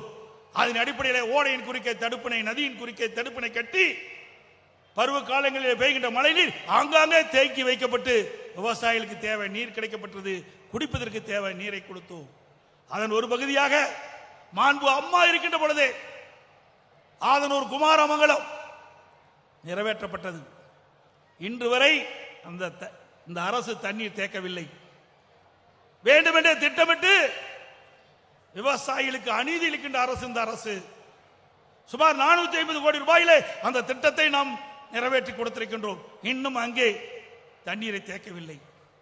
அதுக்கு பிறகு விவசாயிகளுடைய கோரிக்கை ஏற்று நஞ்சை புகழூர் கரூருக்கு பக்கத்தில் காவிரி ஆற்றின் குறுக்கே ஒரு கதவணையோட தடுப்பணையோட கதவணை கட்டினோம்.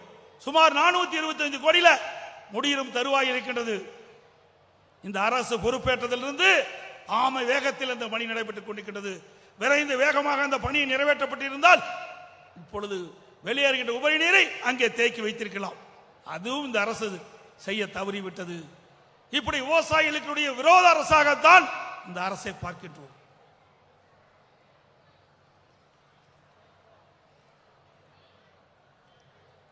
அது மட்டுமல்ல, 50 ஆண்டு காலம் காவிரி நதிநீர் பிரச்சனை தீர்க்கப்படல.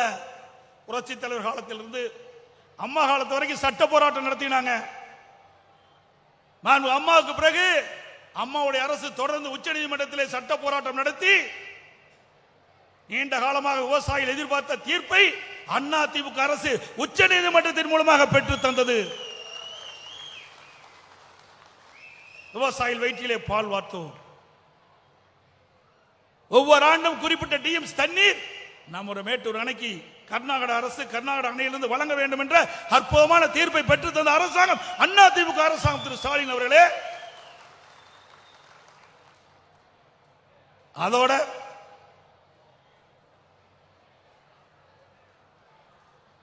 முக்கொம்புல அந்த கதவணை உடைஞ்சு போச்சு.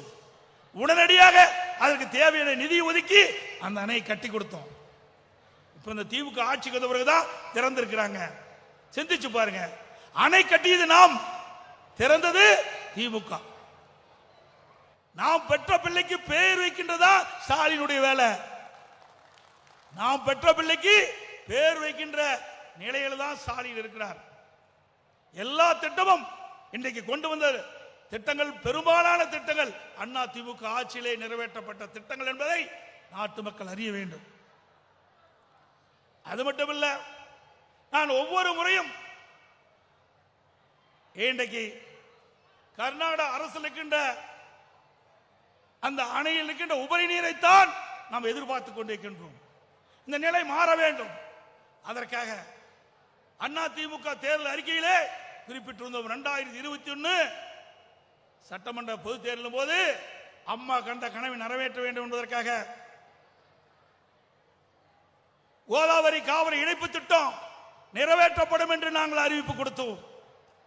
நான் முதலமைச்சர் காலத்தில் அம்மாவுடைய அரசு சார்பாக மாண்புமிகு பாரத பிரதமர்களை சந்திக்கின்ற பொழுது கோதாவரி காவிரி இணைப்பு திட்டத்தை நிறைவேற்றுங்கள். ஒவ்வொரு ஆண்டும் நாங்கள் கர்நாடகத்தை எதிர்நோக்கி காத்துக் கொண்டிருக்கின்றோம். அங்கே கர்நாடகத்தில் இருக்கின்ற அணைகள் நிரம்பிய பிறகுதான் உபரி நீராக எங்களுக்கு வழங்கி கொண்டிருக்கின்றார்கள். அதனால் எங்கள் விவசாயிகள் குறிப்பிட்ட நேரத்திலே சாகுபடி பயிர்கள் சாகுபடி செய்ய முடியாத ஒரு அவல நிலை இருந்து கொண்டிருக்கின்றது. ஆகவே எங்களுக்கு கோதாவரி காவிரி இணைப்பு திட்டத்தை நிறைவேற்றி டெல்டா மாவட்டத்தில் இருக்கின்ற விவசாய பயிர் மக்களுக்கு குறிப்பிட்ட காலத்திலே வேளாண் பணியை மேற்கொள்ள வேண்டும் என்ற ஒரு அற்புதமான திட்டத்தை நீங்கள் உருவாக்கி தர வேண்டும் என்று கேட்டவுடனே பாரத பிரதமர்களும் இசைவு தந்தார்கள். நிச்சயமாக இந்த திட்டத்திற்கு மத்திய அரசு உதவும் என்று சொன்னார்கள். அதன் பேரில் விரிவான திட்ட அறிக்கை மத்திய அரசு தொடர்ந்தது. அப்பொழுது தெலுங்கானாவில் இருக்கின்ற முதலமைச்சரை சந்திக்க வேண்டிய சூழ்நிலை. ஏனென்றால் ஒரிசாவில் இருந்து தெலுங்கானா, ஆந்திரா, பிறகுதான் தமிழ்நாட்டுக்கு அந்த தண்ணீரை கொண்டு வர முடியும். அந்த மாநிலத்தை கடந்துதான் தமிழ்நாட்டிற்கு தண்ணீர் கொண்டு வர முடியும். அந்த நிலையிலே அம்மாவுடைய அரசு அமைச்சரவையில் இடம்பெற்றிருக்கிற அருமை சகோதரர் எஸ்பி வேலுமணி அவர்களும் திரு ஜெயக்குமார் அவர்களையும் தெலுங்கானா முதலமைச்சரை சந்தித்து ஆதரவு கேட்டோம். அங்க இருக்கின்ற முதலமைச்சரும் ஆதரவு கொடுத்தார். நீங்கள் போடுகின்ற திட்டத்திற்கு நிச்சயம் நாங்கள் உதவுவோம் என்று சொன்னார். அதே போல ஆந்திரா முதலமைச்சர் அவர்களையும் 2 அமைச்சர்களையும் போய் சந்தித்து பேசினார்கள். அவரும் தெரிவித்தார், உங்களுடைய திட்டம் அற்புதமான திட்டம், உங்களுடைய பகுதி வறட்சியான பகுதி, ஒவ்வொரு ஆண்டும் மழை நம்பி இருக்கின்ற நிலையிலே இருக்கின்ற விவசாயிகள் படுகின்ற துன்பம் எங்களுக்கு நன்றாக தெரியும். ஆகவே நாங்களும் உங்களுக்கு உதவி செய்வோம் என்று சொன்னார்கள். ஆனால் ஆட்சி மாற்றம் வந்த பிறகு 2021க்கு பிறகு அதில் எந்தவித முன்னேற்றமும் கிடையாது. திட்டத்தில் கிடைப்பில போட்டு விட்டார்கள். மத்திய அரசும் இந்த திட்டத்தை செயல்படுத்துவதற்கு இசைவை கொடுத்தது. 2 மாநில அரசும் தங்கள் மாநிலத்திலிருந்து இந்த நீரை கொண்டு செல்வதற்கு தேவையான உதவிகளை செய்வோம் என்று நமக்கு உத்தரவாதம் கொடுத்தார்கள்.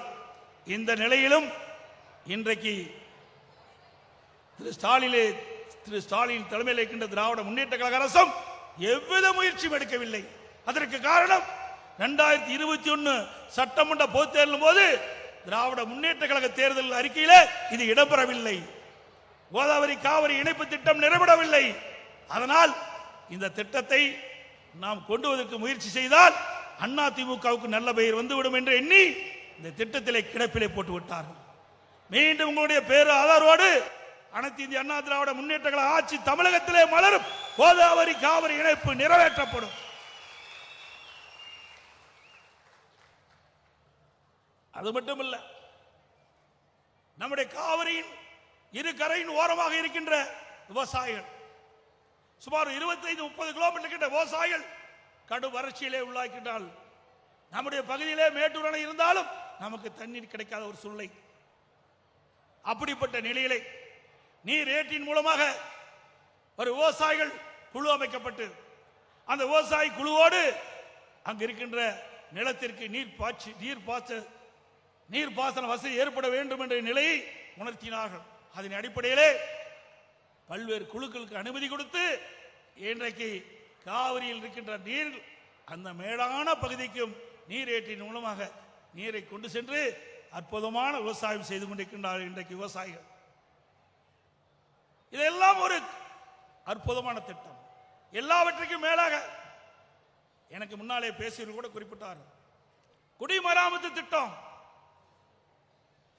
நான் ஒரு விவசாயம் இருக்கின்ற காரணத்தினாலே பல ஆண்டுகளாக ஏரி குளம் குட்டையெல்லாம் தூர் வாராமல் இருந்தது. அதனால் பெய்கின்ற மழை நீர் ஓரளவு தான் தேங்க முடியுது, மற்றெல்லாம் உபரி நீராக வெளியேறி விடுகிறது. ஆகவே பல ஆண்டு காலமாக தூர் வாராமல் இருந்த ஏரி எல்லாம் கணக்கிட்டோம். பொதுப்பணித்துறையின் சார்பாக 14,000 ஏரிகள் தமிழகத்திலே இருக்கின்றன. உள்ளாட்சி துறையின் மூலமாக 26,000 ஏரி குளம் குட்டை ஊராட்சி ஒன்றியத்தின் கீழ் வருகிறது. இத்தனை ஏரிகளும் தூர்வார வேண்டும் என்று கணக்கிடப்பட்டு குடிமராமத்து திட்டம் என்ற அற்புதமான திட்டத்தை கொண்டு வந்து முதல் கட்டமாக அண்ணா திமுக ஆட்சி இருக்கின்ற வரைக்கும் சுமார் 6,211 ஏரிகள் இந்த திட்டத்தின் வாயிலாக எடுத்துக்கொள்ளப்பட்டு முழுக்க விவசாய பங்களிப்போடு குடிமராமத்து திட்டத்தை நிறைவேற்றினோம். இந்த குடிமராமத்து திட்டத்திலே விவசாயிகள் தங்களுடைய நிலத்திற்கு தேவையான வண்டல் மண்ணை அங்கங்கே இருக்கின்ற ஏரிகள் மூலம் அள்ளி அவருடைய நிலத்திற்கு இயற்கை உரமாக பயன்படுத்திக் கொள்ளலாம். விலையில்லாமல் அந்த வண்டல் மண்ணை கொடுத்தோம். இதனால் விவசாயிகள் பயனடைந்தார்கள். ஒருபுறம் இந்த குடிமராமத்து திட்டத்தின் மூலமாக ஏரி ஆழமாகின்றது, மறுபுறம் விவசாயியுடைய நிலம் பக்குவப்படுகிறது. ஆகவே இந்த ஏரி வண்டல் மண்ணை விவசாயியுடைய நிலத்திற்கு பயன்படுத்துகின்ற பொழுது நல்ல விளைச்சலை விவசாயிகள் பெற்றார்கள். இன்றைக்கு எனக்கு முன்னாலே பேசியில் குறிப்பிட்டதை போல மேட்டூர் அணை கட்டி நான் இருக்கின்ற போது 84 ஆண்டு காலம் இருந்தது. 84 ஆண்டு காலமாக தூர் வாரவில்லை. இங்க இருக்கின்ற விவசாய பெருடைய மக்கள் சட்டமன்ற உறுப்பினர்கள் கோரிக்கை வச்சாங்க, மேட்டூர் அணையிலிருந்து வண்டல் மண்ணை அள்ளிக்கொள்வதற்கு நீங்கள் அனுமதி கொடுக்க வேண்டும் என்று. அவருடைய கோரிக்கை ஏற்று அனுமதி கொடுத்தோம். நாள் ஒன்றுக்கு சுமார் 3000 லாரிகள் மூலமாக மேட்டூர் அணையிலிருந்து வண்டல் மண் அள்ளி சென்றார்கள், இலவசமாக அள்ளி சென்றார்கள். ஒரு 5 நாட்களுக்கு முன்பு பத்திரிகையில பார்த்தேன்,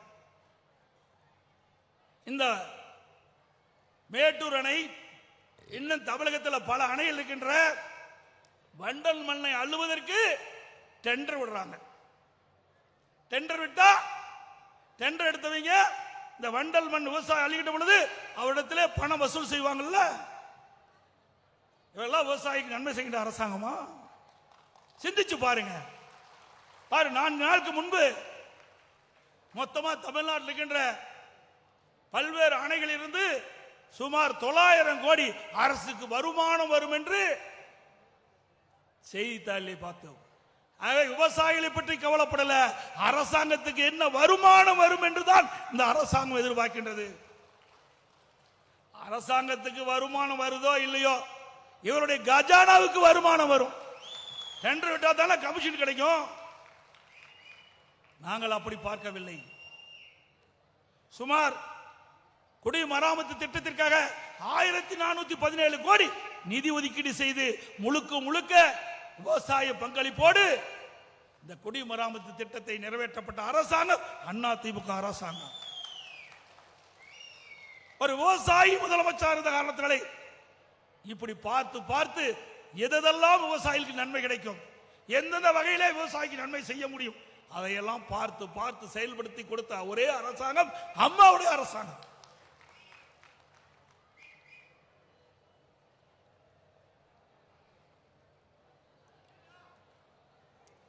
ஸ்டாலின் ஏதோ பேசிக் கொண்டிருக்கின்றார். சிந்தித்து பார்க்க வேண்டும். டெல்டா மாவட்டம் பொன் விளைகின்ற பூமி, நமக்கு ஜீவநதி காவிரி நதிநீர். இந்த காவிரி நதிநீர் மூலமாகத்தான் டெல்டா மாவட்டத்தில் இருக்கின்ற விவசாயிகள் அதிகமான நெல்லை விளைவித்து நம்முடைய தமிழ்நாட்டில் இருக்கின்ற மக்களுக்கும் மற்ற வெளி மாநிலத்தில் இருக்கின்ற மக்களுக்கும் அந்த நெல்லை விநியோகம் செய்கின்றார்கள். அங்கே அந்த டெல்டா மாவட்டம் பாலைவனமாகின்ற ஒரு சூழ்நிலை ஏற்பட்டு விட்டது திமுக ஆட்சியிலே. திரு ஸ்டாலின் அவர்கள் முதலமைச்சர் இருந்த காலகட்டத்தில் ஹைட்ரோ கார்பன் மீத்தேன் அந்த திட்டத்திற்கு புரிந்துணர்வு ஒப்பந்தம் போட்டவர் திரு ஸ்டாலின். நான் முதலமைச்சர் இருந்த காலகட்டத்தில் பல்வேறு விவசாய அமைப்புகள் போராட்டம் நடத்தினாங்க. ஹைட்ரோ கார்பன் மீத்தேன் போன்ற திட்டத்திற்கு எங்களுடைய சொந்த நிலத்தை அரசு எடுக்கக்கூடாது, தொடர்ந்து போராட்டம். அங்க இருக்கின்ற டெல்டா மாவட்டத்தில் இருக்கின்ற அமைச்சர் பெருமக்கள், சட்டமன்ற உறுப்பினர்கள், விவசாய குடிமக்கள் என்னை சந்தித்து இதற்கு ஒரு தீர்வு காணுங்கள் என்று சொன்னார்கள். நான் ஒரு விவசாயி இருந்த காரணத்தாலே, அந்த விவசாயிகள் படுகின்ற துன்பத்தை நான் உணர்ந்த காரணத்தாலே அதற்கு ஒரு தீர்வு காண வேண்டும் என்ற அடிப்படையிலே பாதுகாக்கப்பட்ட வேளாண் மண்டலத்தை உருவாக்கி கொடுத்தேன். டெல்டா மாவட்டத்தில் இருக்கின்ற பொன் விளைகின்ற பூமியை பாதுகாத்த அரசாங்கம் அண்ணா திமுக அரசாங்கம். திரு ஸ்டாலின் அவர்களே, நீங்கள் அந்த விளைநிலை திரு ஸ்டாலின் அவர்கள் அமைச்சராக இருந்த காலத்திலே விவசாயியுடைய நிலைகளை பறிக்கப்பட்டு தனியாருக்கு தாரை வார்க்க முற்பட்டீர்கள். ஆனால் அண்ணா திமுக அரசாங்கம் அதை தடுத்து நிறுத்தி விவசாயிகளுக்கு பாதுகாப்பு கொடுக்கின்ற விதத்திலே பாதுகாக்கப்பட்ட வேளாண் மண்டலம் என்ற அற்புதமான சட்டத்தை கொண்டு வந்து நிறைவேற்றி விவசாயிகளுக்கு பாதுகாப்பு கொடுத்த அரசாங்கம் அண்ணா திமுக அரசாங்கம். அதே போல கடுமையான வறட்சி, நான் முதலமைச்சராக பொறுப்பேற்கின்ற பொழுது கடுமையான வறட்சி. அந்த வறட்சி காலத்தில் விவசாயிகள் எல்லாம் பாதிக்கப்பட்டாங்க. அவர்கள் சாகுபடி செய்த அந்த பயிர்கள் எல்லாம் இன்றைக்கு வெயிலே கருகி சேதமடைந்தது. வறட்சியால் போதிய தண்ணீர் இல்லாமல் விவசாயிகளுடைய பயிர்கள் எல்லாம் சேதமடைந்தது. அதை கணக்கிட்டு சுமார் 2247 கோடி வறட்சி நிவாரண விவசாயிகளுக்கு கொடுத்தேன். இந்திய வரலாற்றிலேயே எந்த ஒரு மாநிலம் விவசாயிகளுக்கு வறட்சி நிவாரணம் கொடுத்த வரலாறு கிடையாது. அந்த வரலாற்றையும் அண்ணா திமுக அரசாங்கம் தான் படைத்தது.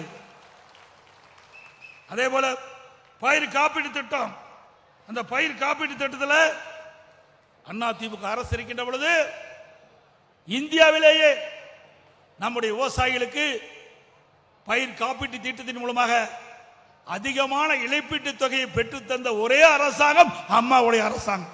12,000 கோடி விவசாயிகளுக்காக இழப்பீட்டு தொகை பெற்று தந்தோம். இதெல்லாம் சாதனை அல்லவா? அதோட நம்முடைய மேடான பகுதியிலே மழையை நம்பி இந்த மக்காச்சோள பயிர்கள் பயிரிடுவார்கள். இந்த பயிர்களுக்கெல்லாம் நல்ல விளைச்சல் கொடுக்கின்ற நேரத்தில் அமெரிக்கன் படைப்புழு விழுந்து மக்காச்சோள பயிர்கள் எல்லாம் பாதிக்கப்பட்டது. விவசாயிகள் கோரிக்கை வச்சாங்க, எங்களுடைய அமைச்சர் கோரிக்கை வச்சாங்க, சட்டமன்ற உறுப்பினர் கோரிக்கை வச்சாங்க.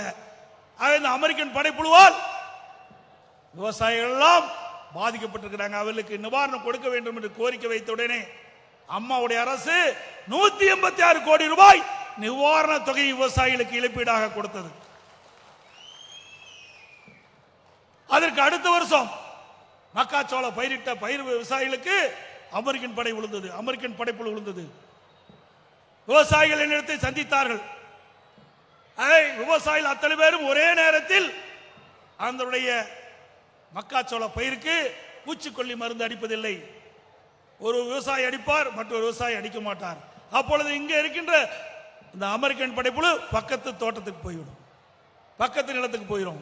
அதனால அரசாங்கமே எங்கெங்கெல்லாம் மக்காச்சோள பயிரிட்டுருக்காங்களோ எங்கெங்கெல்லாம் இந்த அமெரிக்கன் படை புழுவால் மக்காச்சோள பயிர் பாதிக்கப்பட்டதோ அங்கெல்லாம் அரசாங்கமே பூச்சிக்கொல்லி மருந்து அடிக்க வேண்டும் என்று கோரிக்கை வைத்தார்கள். அவருடைய கோரிக்கையை ஏற்று 48 கோடி ரூபாய் மதிப்பீட்டிலே பூச்சிக்கொல்லி மருந்து அமெரிக்கன் படைப்புழுவை தடுப்பதற்காக மக்காச்சோள பயிருக்கு பூச்சி மருந்து அடித்த அரசாங்கம் அதிமுக அரசாங்கம். நம்முடைய பகுதியில் மரவள்ளி கிழங்கு பயிரிடுறாங்க. மரவள்ளி கிழங்கு மேடான பகுதியிலே குறைந்த நீரிலே விளைச்சலை கொடுக்கும். நான் முதலமைச்சர் இருந்த காலத்தில் அம்மாவுடைய அரசு இருக்கின்ற பொழுது மாவு பூச்சி விழுந்தது. உடனடியாக அரசாங்கத்தில் கவனத்திற்கு கொண்டது. உடனே எங்கெங்கெல்லாம் மாவு பூச்சி இந்த மரவள்ளி கிழங்கு பாதிக்கப்படுகிறோ அங்கெல்லாம் கண்டறிந்து அதற்கு தேவையான நடவடிக்கை எடுத்து அந்த மாவு பூச்சியிலிருந்து பாதுகாக்கப்பட்டது மரவள்ளி கிழங்கு பயிரிட என் பயிரை என்பதை நேரத்தில் நினைவு கூட கடமைப்பட்டிருக்கின்றேன். அதே போல விவசாயிகள் கோரிக்கை வச்சாங்க, இரவிலே மின்சாரம் கொடுத்தால் தோட்டத்திற்கு நீர் பாய்ச்ச முடியாது, விஷ பூச்சிகளால் விவசாயிகள் பாதிக்கப்பட்டுருவாங்க. அது மும்முனை மின்சாரம் 24 மணி நேரம் விவசாயிகள் வேண்டும் என்று கேட்டார்கள். அந்த அடிப்படையே 1/4/2021 முதல் தமிழ்நாட்டில் இருக்கின்ற விவசாய பம்பு செட்டில் அனைத்துக்கும் மும்முனை மின்சாரம் 24 மணி நேரம் வழங்கப்படும் என்ற அறிவிப்பை கொடுத்து மும்முனை மின்சாரம் விவசாயிகளுக்கு வழங்கிய அரசாங்கம் அதிமுக அரசாங்கம். அதே உழவன் செயலி அற்புதமான திட்டம், அதையும் நாங்க தான் கொண்டாந்தோம். அந்த திட்டத்தின் மூலமா விவசாயிகள் அந்த உழவன் செயல் மூலமாக சீதோசனை தெரிஞ்சுக்கலாம், மார்க்கெட் நிலவரத்தை பருத்திக்கலாம், உரை எந்தெந்த ஸ்டாக் இருக்குன்னு தெரிஞ்சுக்கலாம். அப்படி விவசாய பயிரிட்ட பயிர்களுக்கு ஏதாவது நோய் தாக்கப்பட்டா அந்த நோயிலிருந்து என்ன பூச்சி மருந்து அடிக்கலாம், அதையெல்லாம் தெரிந்து கொள்வதற்கு உழவன் செயலி என்ற அற்புதமான திட்டத்தை கொண்டு வந்த அரசாங்கம் அதிமுக அரசாங்கம். அதோட விவசாயிகள் தொடக்க வேளாண் வங்கியிலே வாங்கிய பயிர்க்கடன் 2014 2021 2 முறை பயிர்க்கடன் தள்ளுபடி செய்த ஒரே அரசாங்கம் அதிமுக அரசாங்கம். 2016 அம்மா இருக்கின்ற பொழுது விவசாயிகள் தொடக்க வேளாண் வங்கிய பயிர்க்கடன் தள்ளுபடி. நான் முதலமைச்சர் இருந்த காலத்தில் அம்மாவுடைய அரசு கொரோனா தொற்று விவசாயிகள் பாதிக்கப்பட்டாங்க, விவசாயிகள் கோரிக்கை வச்சாங்க, கடுமையாக நாங்கள் பாதிக்கப்பட்டு விட்டோம். ஆகவே தொடக்க வேளாண் வங்கியிலே வாங்கிய பயிர்க்கடன் தள்ளுபடி செய்ய வேண்டும் என்று கோரிக்கை வைத்தார்கள். அந்த கோரிக்கையை ஏற்று 12,110 கோடி ரூபாய் கடன் தள்ளுபடி செய்த அரசாங்கம் அதிமுக அரசாங்கம்.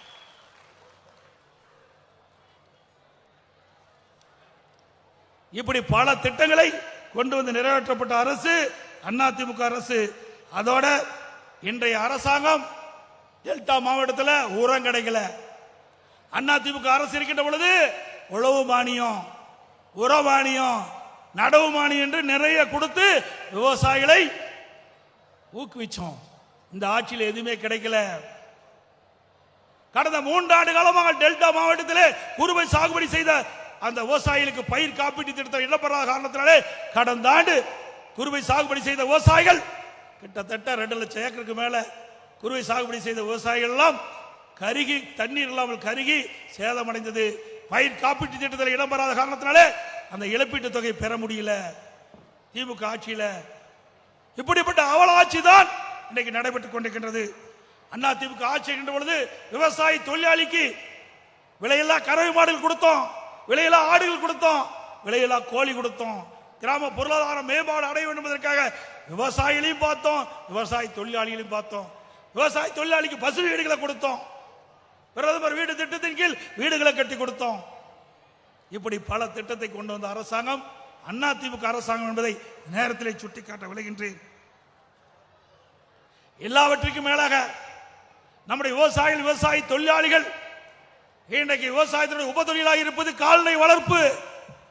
அந்த கால்நடை வளர்ப்பு சிறப்பாக இருக்க வேண்டும்.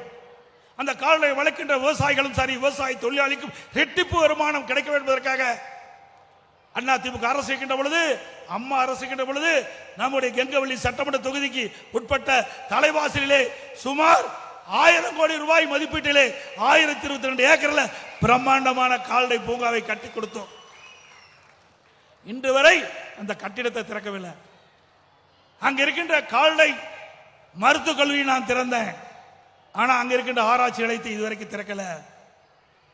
வேண்டுமென்றே திட்டமிட்டு அதிமுக ஆட்சியிலே தொடங்கப்பட்ட திட்டம் என்ற ஒரே காரணத்திற்காக முழுக்க முழுக்க மாநில நிதியிலிருந்து சுமார் 1000 கோடி ரூபாய் செலவு செய்து இந்த கால்நடை பூங்காவை கட்டிய அதிமுக அரசாங்கத்தில் அந்த திட்டத்தை இன்னும் கிடப்பிலை போட்டு வைத்திருக்கிறார். எந்த விதத்தில் நியாயம்? விவசாயிகள் உங்களுக்கு எதிரானவர்களா? இந்த கால்நடை பூங்காவை, கால்நடை ஆராய்ச்சி நிலையத்தை துவக்கப்பட்டிருந்தால் இன்றைக்கு நிறைய விவசாயிகள் பயன்பெற்றிருப்பார்கள். சிந்தித்து பாருங்கள். நான் அமெரிக்கா சென்றிருந்தேன். அங்கே பஃபலோ கால்நடை, அந்த கால்நடை வளர்த்துக்கிட்ட இடத்துக்கு போனேன். கால்நடை பால் பண்ணைக்கு போனேன்.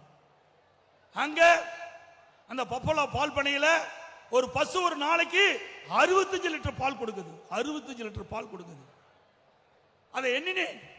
நம்முடைய விவசாயிகள் வளர்க்கின்ற பல்வேறு இன பசுக்கள் ஒரு நாளைக்கு 15 லிட்டருக்கு மேல கிடைக்கிறது இல்ல.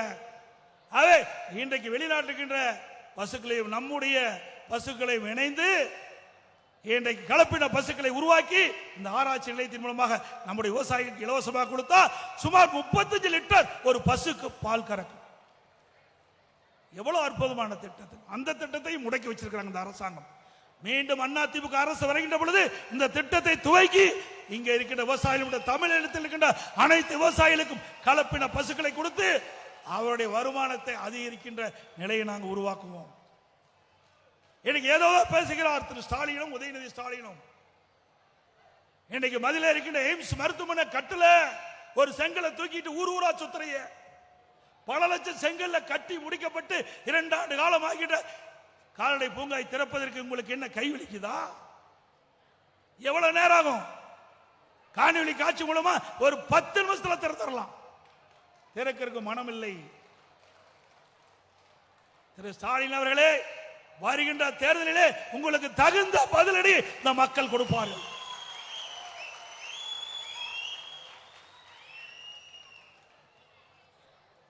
விவசாயி பற்றி 2000 ஆண்டுகளுக்கு முன்பே ஐயன் திருவள்ளுவர் அழகாக சொன்னார். உழுதுண்டு வாழ்வாரே வாழ்வார், மற்றெல்லாம் தொழுதுண்டு பின் செல்வார் என்று. 2000 ஆண்டுகளுக்கு முன்பே விவசாயிகளுடைய பெருமையை நாட்டிற்கு பறைசாற்றினார்.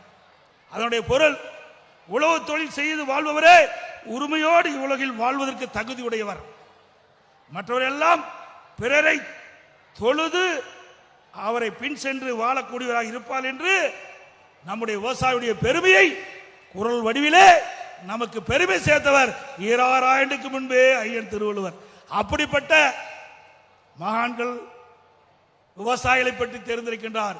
ஆனால் இங்கே இருக்கின்ற முதலமைச்சர் விவசாயிகளுடைய பிரச்சனையை தெரியாத முதலமைச்சர் இன்றைக்கு நாட்டை ஆண்டு கொண்டிருக்கின்றார். திரு ஸ்டாலின் அவர் எதிர்க்கட்சி தலைவராக இருக்கின்ற பொழுது நமக்கு நாமே திட்டம் என்ற ஒரு திட்டத்தை கொண்டு வந்தார். அந்த திட்டத்தில் ஊர் ஊரா போனார். அப்போ நம்முடைய சேலம் மாவட்டத்துக்கு வந்தார். சேலம் மாவட்டத்திற்கு தலைவாசலுக்கு வந்தார். தலைவாச கரும்பு தோட்டத்தை பார்வையிட போனார். போகும்போது ஒரு காங்கிரீட் பாதை அமைச்சு காங்கிரீட்ல கோட் ஷூட் போட்டு போட்டோ ஷூட் போட்டாங்க. அந்த பாதையில் நடந்து போய் கரும்பு பயிரை பார்த்தவர் தான் நவீன விவசாயி திரு ஸ்டாலின். சிந்திச்சு பாருங்க. கரும்பு பயிரை பார்வையிடுவதற்கு கரும்பு தோட்டத்துக்கு நடுவால காங்கிரீட்ல பாதை அமைச்சு கொடுத்து அந்த பாதையின் வழியாக சென்றுதான் அந்த பயிரை போய் பார்வையிட்டார். அதோட இன்றைக்கு உதயநிதி ஸ்டாலின் நிறைய பேசுறார். இன்றைக்கு கூட நான் வரும்போது செய்தி பார்த்தேன். எடப்பாடி பழனிசாமி பொறாமையில பேசிட்டு இருக்காரு. திமுக ஆட்சியில் நிறைய திட்டங்களை நிறைவேற்றிட்டோம், அது அவர்களால் பொறுத்து கொள்ள முடியல. என்ன திட்டத்தை நீ கொண்டாந்த? இப்படி நான் பேசிய திட்டங்கள் ஒன்றாவது நீங்கள் கொண்டு வந்து நிறைவேற்றிருக்கீங்களா? எவ்வளவு திட்டத்தை நான் சொன்னேன், இன்னும் நிறைய இருக்குது. கிட்டத்தட்ட 2 மணி நேரம் ஆகும் நான் சொல்லி முடிக்கிறதுக்கு. நான் முதலமைச்சர் இருந்த காலத்தில் கொண்டு வந்த திட்டம் மட்டும் இவ்வளவு. அம்மா முதலமைச்சர் இருந்த காலத்தில் கொண்டு வந்த திட்டம் இன்னும் ஏராளம். எந்த திட்டமே கொண்டாடாத மக்களை ஏமாற்றி கவர்ச்சிகரமா பேசி ஆட்சிக்கு வந்த பிறகு மக்களை மறந்த அரசாங்கம் திமுக அரசாங்கம், திமுக கட்சி. திரு உதயநிதி அவர்களே, உங்க தாத்தா பேர் வைப்பதற்காக என்னை பற்றி விமர்சனம் செய்தீர்கள். என்ன அரசாங்கத்தினுடைய பணம் உங்களுடைய சொந்த பணமா? மக்களுடைய பணம். உடைய தாத்தாவுக்கு திரு கருணாநிதி அவர்களுக்கு நினைவு மன்றம் கட்டினீங்க, ரைட். ஒரு முதலமைச்சர் இருந்தாரு, ஒரு கட்சியுடைய தலைவராக இருந்தாரு, கட்டு ரைட். அவருக்கு 82 கோடி ரூபாயில நடுக்கடல்ல கொண்டு பேனா வைக்கிறீங்க. எழுதாத பேனாவை எங்க வச்சா என்ன? அதற்கு 82 கோடி தேவையா? அரசாங்கத்துடைய பணம் எப்படி வீணடிக்கிறார் என்பதை எண்ணி பார்க்க வேண்டும். இதைத்தான் நான் கண்டிக்கிறோம். ஏன் உங்களுக்கு பேனா வைக்க வேண்டும் என்றது உங்களுக்கு எண்ணம் இருந்தா திரு கருணாநிதி அடக்கம் செய்த நினைவு மன்றத்திற்கு பக்கத்திலேயே ஒரு 2 கோடியில் ஒரு பேனா வச்சுட்டு போங்களே. ஏன் 82 கோடி ரூபாயில் விவசாயிகள் இருந்து பொதுமக்களிடத்திலிருந்து வசூலித்த வரி பணத்தின் மூலமாக 82 கோடி செலவழிக்கிறீங்க வீணா? இல்லை உங்க அறக்கட்டளையில் இருந்து செலவு செய்யுங்களே.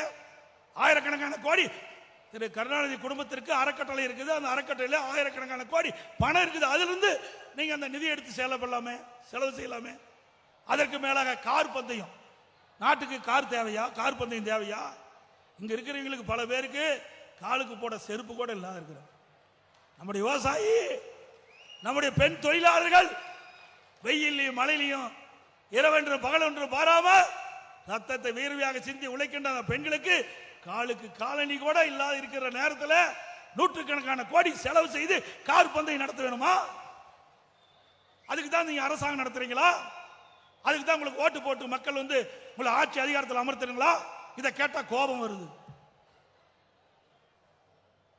எல்லாத்துக்கும் மேல வேடிக்கை என்னன்னா, அப்பா வந்து மகனை புகழ்ந்து பேசுறார், மகன் வந்து அப்பா புகழ்ந்து பேசுறான்.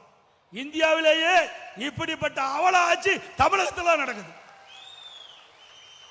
திரு ஸ்டாலின் உதயநிதி புகழ்ந்து பேசுறாரு, திரு உதயநிதி அப்பா புகழ்ந்து திரு ஸ்டாலினை பேசுறாரு. இதுதான் வேடிக்கை. அது மட்டுமல்ல, திரு உதயநிதி அவர்களே, நேற்று பெய்த மழையில் இன்று முளைத்த விஷக்காளான் நீங்கள் என்பதை மறந்து விடாதீர்கள். நீங்களே எங்களுக்கு அறிவுரை சொல்ற. அண்ணா திமுகவில் 50 ஆண்டு காலம் இந்த கட்சியில இருந்து பணியாற்றியவன், பல்வேறு நிலையிலே இருந்து பல்வேறு பொறுப்புகளை பெற்று பணியாற்றியவன். நான் சேலம் மாவட்ட பால் உற்பத்தியாளர் ஒன்றியத்தினுடைய பெருந்தலைவராக இருக்கின்ற பொழுது தேசிய அளவில் விருதுகளை பெற்றுக் கொடுத்தேன். நெடுஞ்சாலைத்துறை அமைச்சராக இருக்கின்ற பொழுது இந்தியாவிலேயே தார் சாலை அதிகம் நீளம் உள்ள மாநிலம் என்ற பெயரை பெற்றுக் கொடுத்தேன். திரு உதயநிதி அவர்களே, அதை பார்த்து தான் இதே புரட்சி தலைவி அம்மா நெடுஞ்சாலைத்துறை அமைச்சராக இருந்து 2016 மீண்டும் ஆட்சி கட்டிலே அம்மா அமர்கின்ற பொழுது கூடுதலாக பொதுப்பணித்துறையும் எனக்கு வழங்கினார்கள்.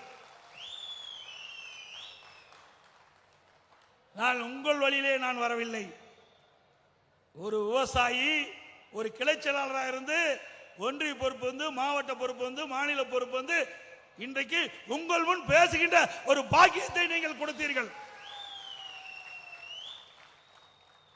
நீங்க அப்படியா வந்த திரு கருணாநிதி முதலமைச்சர், பிறகு அவருடைய மகன் திரு ஸ்டாலின் முதலமைச்சர், இப்போ திரு உதயநிதி, திரு கருணாநிதி பேரன் திரு ஸ்டாலினுடைய மகன் துணை முதலமைச்சர்.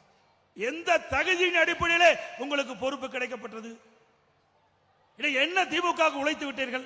எத்தனை முறை திராவிட முன்னேற்ற கழக போராட்டத்தில் கலந்து கொண்டு சிறை சென்றீர்கள்? எவ்வளவு பேர் உங்களுடைய கட்சியிலே இரவென்றும் பகலென்றும் பாராமல் அந்த கட்சிக்காக உழைத்து அந்த கட்சியை வளர்த்து இருக்கிறார்களே, அவர்களெல்லாம் உங்களுக்கு கண்ணுக்கு தெரியவில்லையா? திரு கருணாநிதி குடும்பத்திலே ஆண் வாரிசுகளுக்கு ஆட்சி அதிகாரத்தில் இடம் உண்டு, பெண் வாரிசுகளுக்கு அதுவும் கிடையாது. ஆகவே உதயநிதி அவர்களே, திரு ஸ்டாலின் அவர்களே, நாவடக்கம் தேவை. நான் உழைப்பால் உயர்ந்திருக்கின்றேன், உழைப்பால் உயர்ந்திருக்கின்றேன். உங்களை போல் உங்களுடைய தந்தையுடைய அடையாளத்தால் நான் பதவிக்கு வரவில்லை. ஸ்டாலின் அவர்களே, உதயநிதி அவர்களே, உங்களுடைய தந்தை ஸ்டாலின், உதயநிதிக்கு தாத்தா, 2 பேரும் இந்த அடையாளத்தை வைத்துத்தான் உங்களுக்கு இந்த பொறுப்பிலே இருந்து கொண்டிருக்கிறேன் என்பதை மறந்து விடாதீர்கள். நாவடக்கம் தேவை. வேண்டுமென்றே திட்டமிட்டு எப்பொழுது பார்த்தாலும் எங்களை விமர்சனம் செய்து கொண்டிருந்தால் அதற்கு தக்க பதிலடி தொடர்ந்து கொடுப்போம். நீ செல்வ செழிப்பிலே வந்தவருக்கு உங்களுக்கு இவ்வளவு திமிர் இருந்தா உழைப்பவனுக்கு எவ்வளவு திமிர் இருக்கும்? ஆகவே முதலமைச்சர் என்ற பொறுப்பு மிக உயர்ந்த பொறுப்பு, துணை முதலமைச்சர் என்ற பொறுப்பு உயர்ந்த பொறுப்பு. அந்தருக்கு கண்ணீத்தோடு நடந்து கொள்ளுங்கள். உங்களுக்கு ஒரு வாய்ப்பு கிடைத்திருக்கின்றது. ஏதோ கொல்லைப்புறத்தின் வழியாக ஆட்சிக்கு வந்து விட்டீர்கள். ஆட்சிக்கு வந்த பிறகு மக்களுக்கு என்ன சேவை செய்ய வேண்டும் என்று எண்ணி பாருங்கள். அதெல்லாம் கிடையாது. குடும்பத்துக்கு சேவை செய்யதான் திரு கருணாநிதி குடும்பம் இருந்துட்டு இருக்குது. திராவிட முன்னேற்ற கழகத்தில் இருக்கின்ற நிதியமைச்சராக இருந்த பள்ளிவேல் தியாகராஜன் அவர்கள் ஒரு ஆடியோவில் குறிப்பிட்டார், திரு உதயநிதி அவர்களும் திரு சபரீசன் அவர்களும் 30,000 கோடி பணத்தை வைத்துக் கொண்டு என்ன செய்வது என்று தடுமாறி கொண்டிருக்கிறார் என்று அந்த ஆடியோ செய்தி. அந்த பணத்தை காப்பாற்றுவதற்கு தான் இன்றைக்கு பாரதிய ஜனதா கட்சியோடு கைகோர்த்து கொண்டிருக்கின்றீர்கள். கூட்டணியிலே இருப்பது காங்கிரஸ் கட்சி, கூட்டணியிலே திமுக இருப்பது காங்கிரஸ் கட்சியோடு. அண்மையிலே கருணாநிதியுடைய 100ஆண்டு விழா நாணய வெளியீட்டு விழா, யாரை கூட்டிட்டு வரீங்க? பாரதிய ஜனதா கட்சி சேர்ந்த அங்க இருக்கின்ற மத்திய அமைச்சரை கூட்டிட்டு வந்து நாணயத்தை வெளியிடுறீங்க. இரட்டை வேடம் போடுகின்ற ஒரே கட்சி திமுக கட்சி தான். ஏன்னா அந்த பணத்தை பாதுகாக்க வேண்டுமல்ல. இன்னொன்னு சொல்றார் திரு உதயநிதி இன்னைக்கு பேசும்போது, ரெய்டை கண்டு எடப்பாடி பழனிசாமி பயந்துட்டாரு.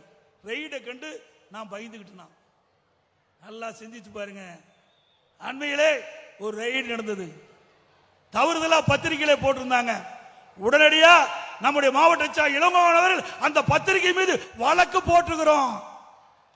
அந்த தவறான செய்தி வச்சுக்கிட்டு நீங்க பேச வேண்டாம். அது மட்டும் இல்லாம என் மீது உங்களுடைய கட்சியை சேர்ந்த ஒரு பொறுப்பாளர் நீதிமன்றத்திலே வழக்கு தொடர்ந்தார். உச்ச நீதிமன்றம் வரை சென்றது. உச்ச நீதிமன்றத்திலே உயர் நீதிமன்றம் மீண்டும் விசாரிக்க வேண்டும் என்று வந்த பொழுது உங்கள் சார்பாக என் மீது வழக்கு போட்ட அந்த நபரே வழக்கை திரும்ப பெறன்னு சொன்னார். நான் இல்ல, வழக்கை நடத்துறேன்னு சொன்னேன். வழக்க நடத்துறேன்னு சொன்னேன். இந்திய வரலாற்றிலேயே ஒரு வழக்க எதிர்க்கட்சி போட்ட வழக்க நடத்துவேன் என்று சொன்ன நபர் நான் ஒருவன் தான். ஆகவே உங்களை போல பேடி நாள்ல மடியிலே கனமில்ல, வழியில பயம் இல்ல ஸ்டாலின் அவர்களே. நீதியரசர் சொன்னார், ஏன் வழக்கு போட்டவங்களே வாபஸ் வராங்களே, ஏன் நீங்க வாபஸ் வாங்க மாட்டீங்கன்னு கேட்டார். ஏன் நீங்க நடத்துறீங்கன்னு கேட்டார். நான் சொன்னேன், இதுவரைக்கும் பேசின பேச்செல்லாம் மக்கள் கேட்டாங்க. எடப்பாடி பழனிசாமி நெடுஞ்சாலை துறையில ஒரு குறிப்பிட்ட தொகையை ஊழல் செய்திருக்கான்னு சொன்னாங்களே, அதெல்லாம் மறைஞ்சு போயிருமா? ஆகவே நீதிமன்றத்தின் முன்பாக நான் நிரபராதி என்று தீர்ப்பை வழங்குவதற்கு நான் கேஸை நடத்துறேன் சொன்னேன். அதே போல கேஸ் நடத்தல, நிரபராதி என்று வெளியிலே வந்தேன். இதே ஸ்டாலின் மீது அண்ணா திமுக அரசு இருக்கின்ற பொழுது புதிய தலைமைச் செயலக கட்டிடம் கட்டப்பட்டது. அதிலே 230 கோடி ரூபாய்க்கு டெண்டர் விட்டாங்க. ஆனா ஒப்பந்ததாரருக்கு கொடுக்கப்பட்ட நிதி சுமார் 410 கோடி. சுமார் 410 கோடி. புதிய தலைமைச் செயலகம் கட்டியதே ஊழல் இருக்கிறது என்று வழக்கு தொடர்ந்தோம். இந்த ஆட்சிக்கு வந்த பிறகு அந்த வழக்கை வாபஸ் பெற்றவர் இன்றைய முதலமைச்சர் ஸ்டாலின் அவர்கள். உங்களை போல பேடி அல்ல, துணியோடு எதிரும் எதிர்கொள்ளக்கூடிய சக்தி அண்ணா திமுக காரனுக்கு இருக்குது. திரு ஸ்டாலின் அவர்களே, இன்றைக்கு எல்லா துறையிலும் ஊழல் நடந்து கொண்டிருக்கிறது. ஊழல் நடக்காத துறையே இல்லை. எல்லா துறையிலும் ஊழல் நடக்குது. லஞ்சம் இல்லாத துறையே கிடையாது. ஊழல் மலிந்த அரசாங்கமாக இன்றைக்கு திமுக அரசு திகழ்ந்து கொண்டிருக்கிறது. அண்ணா திமுக ஆட்சி மலர்கின்ற பொழுது இதற்கெல்லாம் திரு ஸ்டாலின் பதில் சொல்லியே ஆக வேண்டும் என்பதை தெரிவித்துக் கொள்கிறார். இன்னொன்னையும் உதயநிதி அவர்கள் சொன்னார், எடப்பாடி பழனிசாமி பாரதிய ஜனதாவோட கூட்டணி வைக்க முயற்சிக்கிறான். நான் ஒன்னும் வைக்க முயற்சிக்கல, நீங்க முயற்சி செஞ்சுக்கிட்டு இருக்கிறீங்க. இதே திரு ஸ்டாலின் அவர்கள் எதிர்கட்சி தலைவராக இருக்கின்ற பொழுது, திரு மோடி அவர்கள் பிரதமராக இருந்து தமிழ்நாட்டுக்கு வருகின்ற பொழுது கோ பேக் மோடி என்று கருப்பு பலூன் விட்டு வைக்க திமுக காரணம். திரு மோடி அவர்கள் மீண்டும் பிரதமராகி திரு ஸ்டாலின் முதலமைச்சரான பொழுது வெள்ளை கொடி பிடித்து வெல்கம் மோடி என்று வரவேற்று வரும் இதே ஸ்டாலின் தான். இரட்டை வேடம் போடுகின்ற தலைவர் திமுக தலைவர் ஸ்டாலின். நாங்க அப்படி அல்ல. ஒரு பக்கம் கூட்டணி வச்சுக்கிட்டு இன்னொரு பக்கம் அவரை அழைச்சு பேசுற கட்சி அண்ணா திமுக கட்சி அல்ல. எதுவும் தீர்க்கதரிசி முடிவு எடுப்போம். அதோட மறைமுக கூட்டணி நீங்க தான் வச்சுட்டு இருக்கிறீங்க. ஏன்னா பாரதிய ஜனதா அரசோடு ஒத்து போவீங்கன்னா இவர்கள் கொள்ளையடித்த பணத்திற்கு வழக்கு போட்டுருவாங்க. ரெய்டு எங்களுக்கு வராது, உங்களுக்கு தான் வரும். ஏன்னா ஏற்கனவே 2011 காங்கிரஸோட கூட்டணி இருக்கின்ற பொழுது இவர் கூட்டணியில அங்க வைக்க மறுக்கின்ற பொழுது காங்கிரஸ் கேட்ட சீட்டை கொடுக்காத காரணத்தினால அங்க மாடியில காங்கிரஸ் அரசாங்கம் இருக்கும்போது மாடியில ரெய்டு நடக்குது.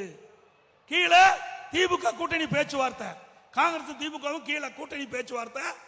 அதே நேரத்தில் மேல மாடியில திமுகவுக்கு ரெய்டு நடக்குது. அப்ப ரெய்டு கண்டு பயந்துதான் நீங்க காங்கிரசுக்கு கூட்டணி வச்சு 63 சீட்டு கொடுத்த வரலாறு தமிழ்நாட்டு மக்களுக்கு தெரியும். திரு ஸ்டாலின் அவர்களே, அண்ணா திமுக அப்படி அல்ல. நெஞ்சுரம் கொண்ட கட்சி அண்ணா திமுக கட்சி. அனைத்து இந்திய அண்ணா திராவிட முன்னேற்ற கழகத்தை பொறுத்த வரைக்கும் நாட்டு மக்களுக்கு எது தேவை என்பதை அறிந்து அதற்காக குரல் கொடுக்கின்ற ஒரே கட்சி அண்ணா திமுக கட்சி. எந்த சூழலிலும் மக்களுக்காக போராடுவதற்கு தயங்க மாட்டோம். அண்ணா திமுக ஆட்சியில் கொண்டு வரப்பட்ட திட்டங்கள், பல திட்டங்களை முடக்கி வைத்திருக்கிறீர்கள். அத்தனை திட்டமும் அம்மாவுடைய அரசு வந்த பொழுது நிறைவேற்றப்படும் என்ற செய்தி இந்த நேரத்தில் தெரிவித்து இங்க கூட ஒரு கருத்தை சொன்னார்கள். நீட் தேர்வை பற்றி சொன்னாங்க. யார் பொய் பேசுறா? பொய்யர் என்று 2 நாளைக்கு முந்தி அரசு நிகழ்ச்சியிலே கலந்து கொண்டு முதலமைச்சர் பேசுகிறார். எடப்பாடி பழனிசாமி பொய்ய சிரிக்காதையே பேசிட்டு இருக்காங்க. என்னை பற்றி விமர்சனம் செய்தார். நானா பொய்யர்? எனக்கு முன்னாலே இந்த நம்முடைய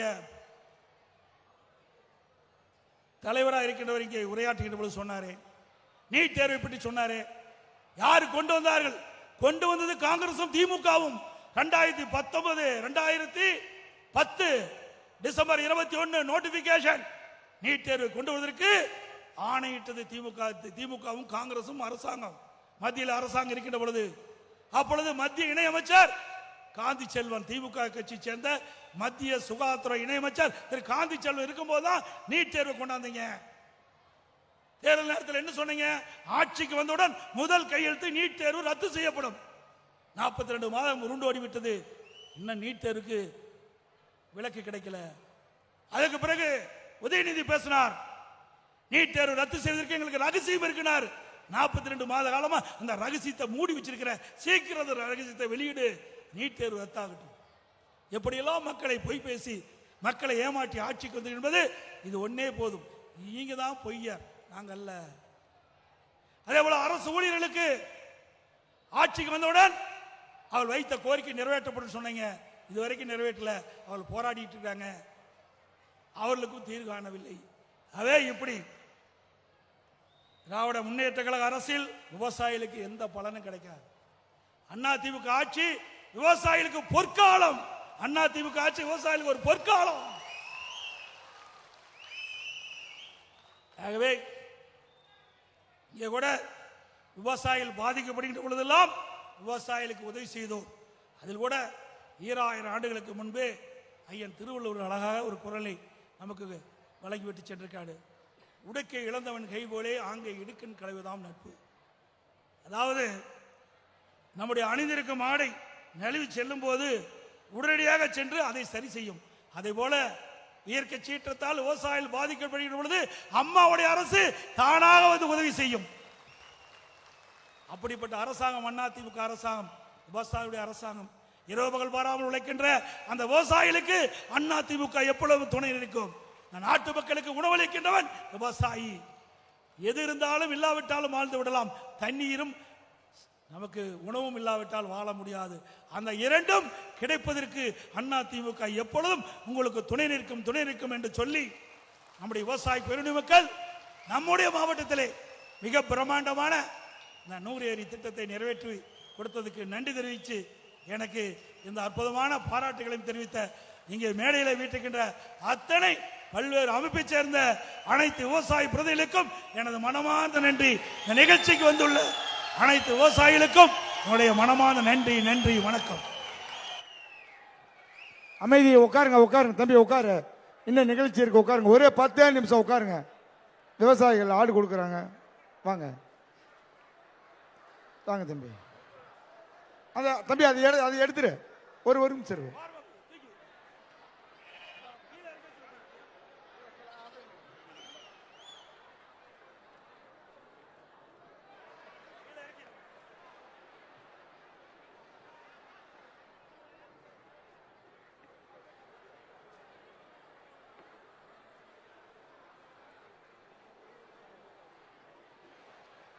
தம்பி அந்த தென்னங்கன்று வந்து விவசாயம் தருவாங்க. தம்பி தம்பி புரிஞ்சுக்கோ. அங்கே யார் ஐடிவிங்க தம்பி போட்டின ஐடிவிங்க தம்பி, தென்னங்கன்று 2500 கன்று விவசாயிகள் கொடுக்கணும். அப்படியே பொறுமையா பாருங்க.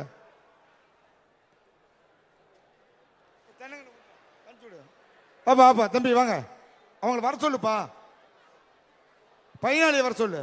வாமா என்ன ஒரு நிமிஷம் அந்த தென்னங்கன்று கொடுத்து தென்னங்கன்று.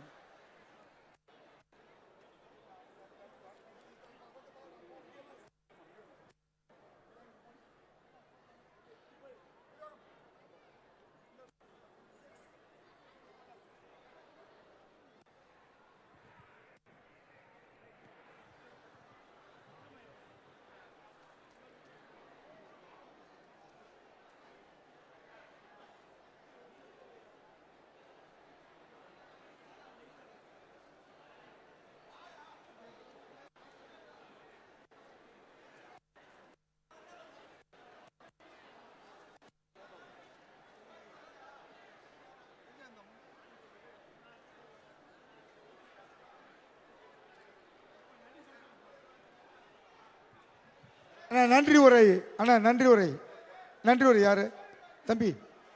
கம்மையா. நன்றி உரை யாரு? நீயே சொல்லு.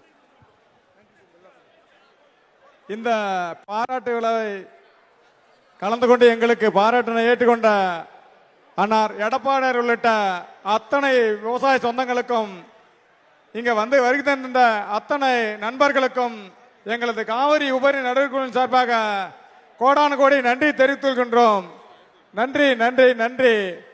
விவசாயிகள் அனைவருக்கும் நன்றி. மேட்டூர் தொகுதிக்காரங்க வாங்க, டிராக்டர் கொடுக்குறாங்க. டிராக்டர் சாய் கொடுக்குறாங்க. மேட்டூர் தொகுதிக்காரங்க வாங்க தம்பி, மேட்டூர் தொகுதி வாங்க. விவசாயிகள் வாங்க, அங்கே நில்லுங்க. எங்க இப்போ சாவி எங்க? அவர் வக்கீல். மேட்டூர் தொகுதி இல்லை, நீங்க தான் நிற்க வரீங்க.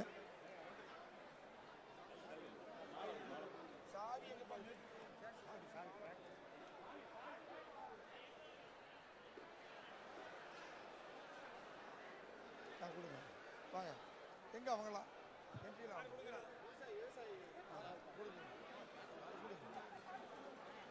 வழி பின்னாடி வாங்க.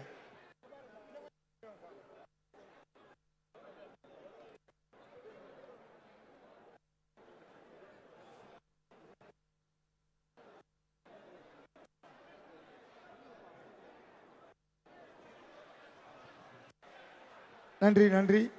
அவ்வளோதாங்க. கொடுங்க, சாலை கொடுங்க கொடுங்க பட்டுன்னு ஒவ்வொருத்தர கொடுங்க. கையில் கொடுங்க லலிதா.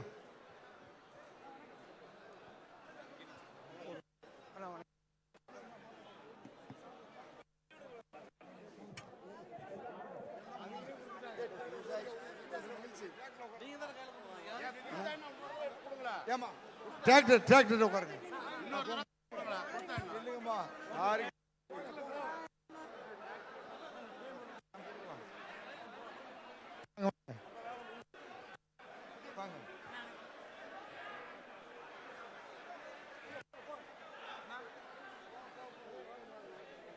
வாங்க, போய் கொடுங்க போய் கொடுங்க. நவரு தம்பி, அந்த பக்கம் வழி கொடுங்க. அப்படியே நில்லுங்க நீங்க. நவருப்பா தம்பி, அவங்கள மட்டும் கூட தம்பி. ஏம்பா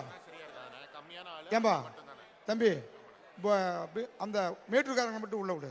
உள்ள போன இவங்களோட இருங்க அண்ணன் அங்கே உட்கார் வர கொஞ்சம் பொறுமையார இரியா அண்ணன் அங்கே உட்காந்து போட்டோ எடுப்பாரு வெயிட் பண்ண கொஞ்சம் புரிஞ்சுக்கவே மாட்டேங்கிறேன் உயிர் எடுக்கிறீங்க வணக்கம் தம்பி அவ்வளோதானே தம்பி அவ்வளோதான் நில்லுங்கம்மா நீங்கள் நில்லுங்க எங்க வக்கீல் காணோம் வக்கீல் வந்துட்டாரா அப்புறம் கலையரசன் சார் எம்பிங்க எம்பி அக்ரின் இல்லை அண்ணன் டிராக்டர் கொடுக்குறாரு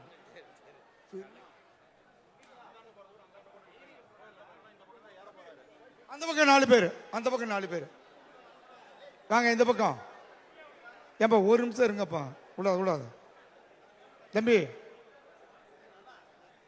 இருண்ண அண்ணங்க வந்துட்டு போட்டு இருண்ண என்னப்பா புரிஞ்சுக்கவே மாட்டேங்கிறீங்களா ஒரு பொறுப்பாளரா கொஞ்சம்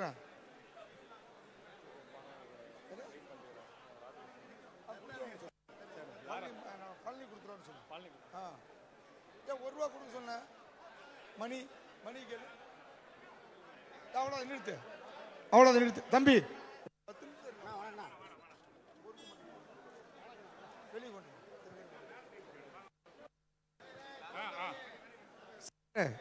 சேகர் பந்தல் சேகர்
எடப்பாடியார் வாராரு 8 திசை புகழ் மணக்க எழுச்சியோடு வாராரு 8 பட்டி கலகலக்க எடப்பாடியார் வாராரு 8 திசை புகழ் மணக்க எழுச்சியோடு வாராரு பட்டி தொட்டி பரபரக்க பால் நிலவாய் வாராரு பட்டி தொட்டி பரபரக்க பால் நிலவாய் வாராரு பாமரனின் தோழனாக படை திரட்டி வாராரு பாமரனின் தோழனாக படை திரட்டி வாராரு 8 பட்டி கலகலக்க எடப்பாடியார் வாராரு 8 திசை புகழ் மணக்க எழுச்சியோடு வாராரு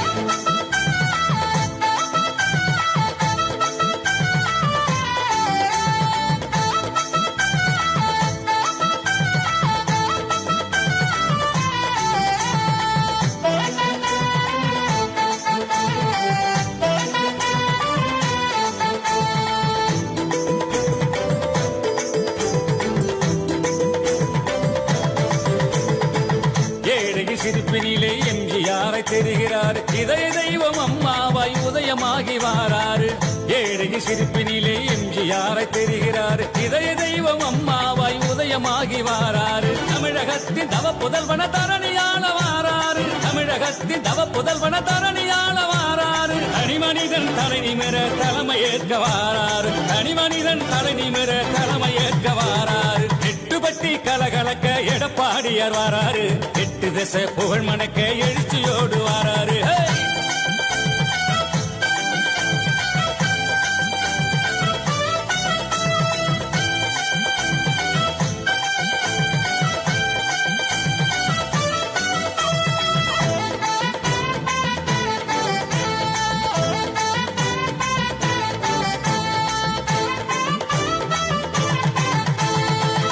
ஊருக்கு உழைக்கிடும் உத்தமராயிருக்காரு நாட்டு மக்கள் தேவைக்கு உரிமை குரல் கொடுப்பாரு ஊருக்கு உழைக்கிடும் உத்தமராயிருக்காரு நாட்டு மக்கள் தேவைக்கு உரிமை குரல் கொடுப்பாரு இருண்ட வாழ்க்கைக்கு ஒளி விளக்காய் இருப்பாரு இருண்ட வாழ்க்கைக்கு ஒளி விளக்காய் இருப்பாரு ஏழைகள் முன்னேற பாடுபடும் நல்லவர் ஏழைகள் முன்னேற பாடுபடும் நல்லவர் கலகலக்க எடப்பாடியார் வாராரு 8 திசை புகழ் மணக்க எழுச்சியோடு வாராரு ஹே!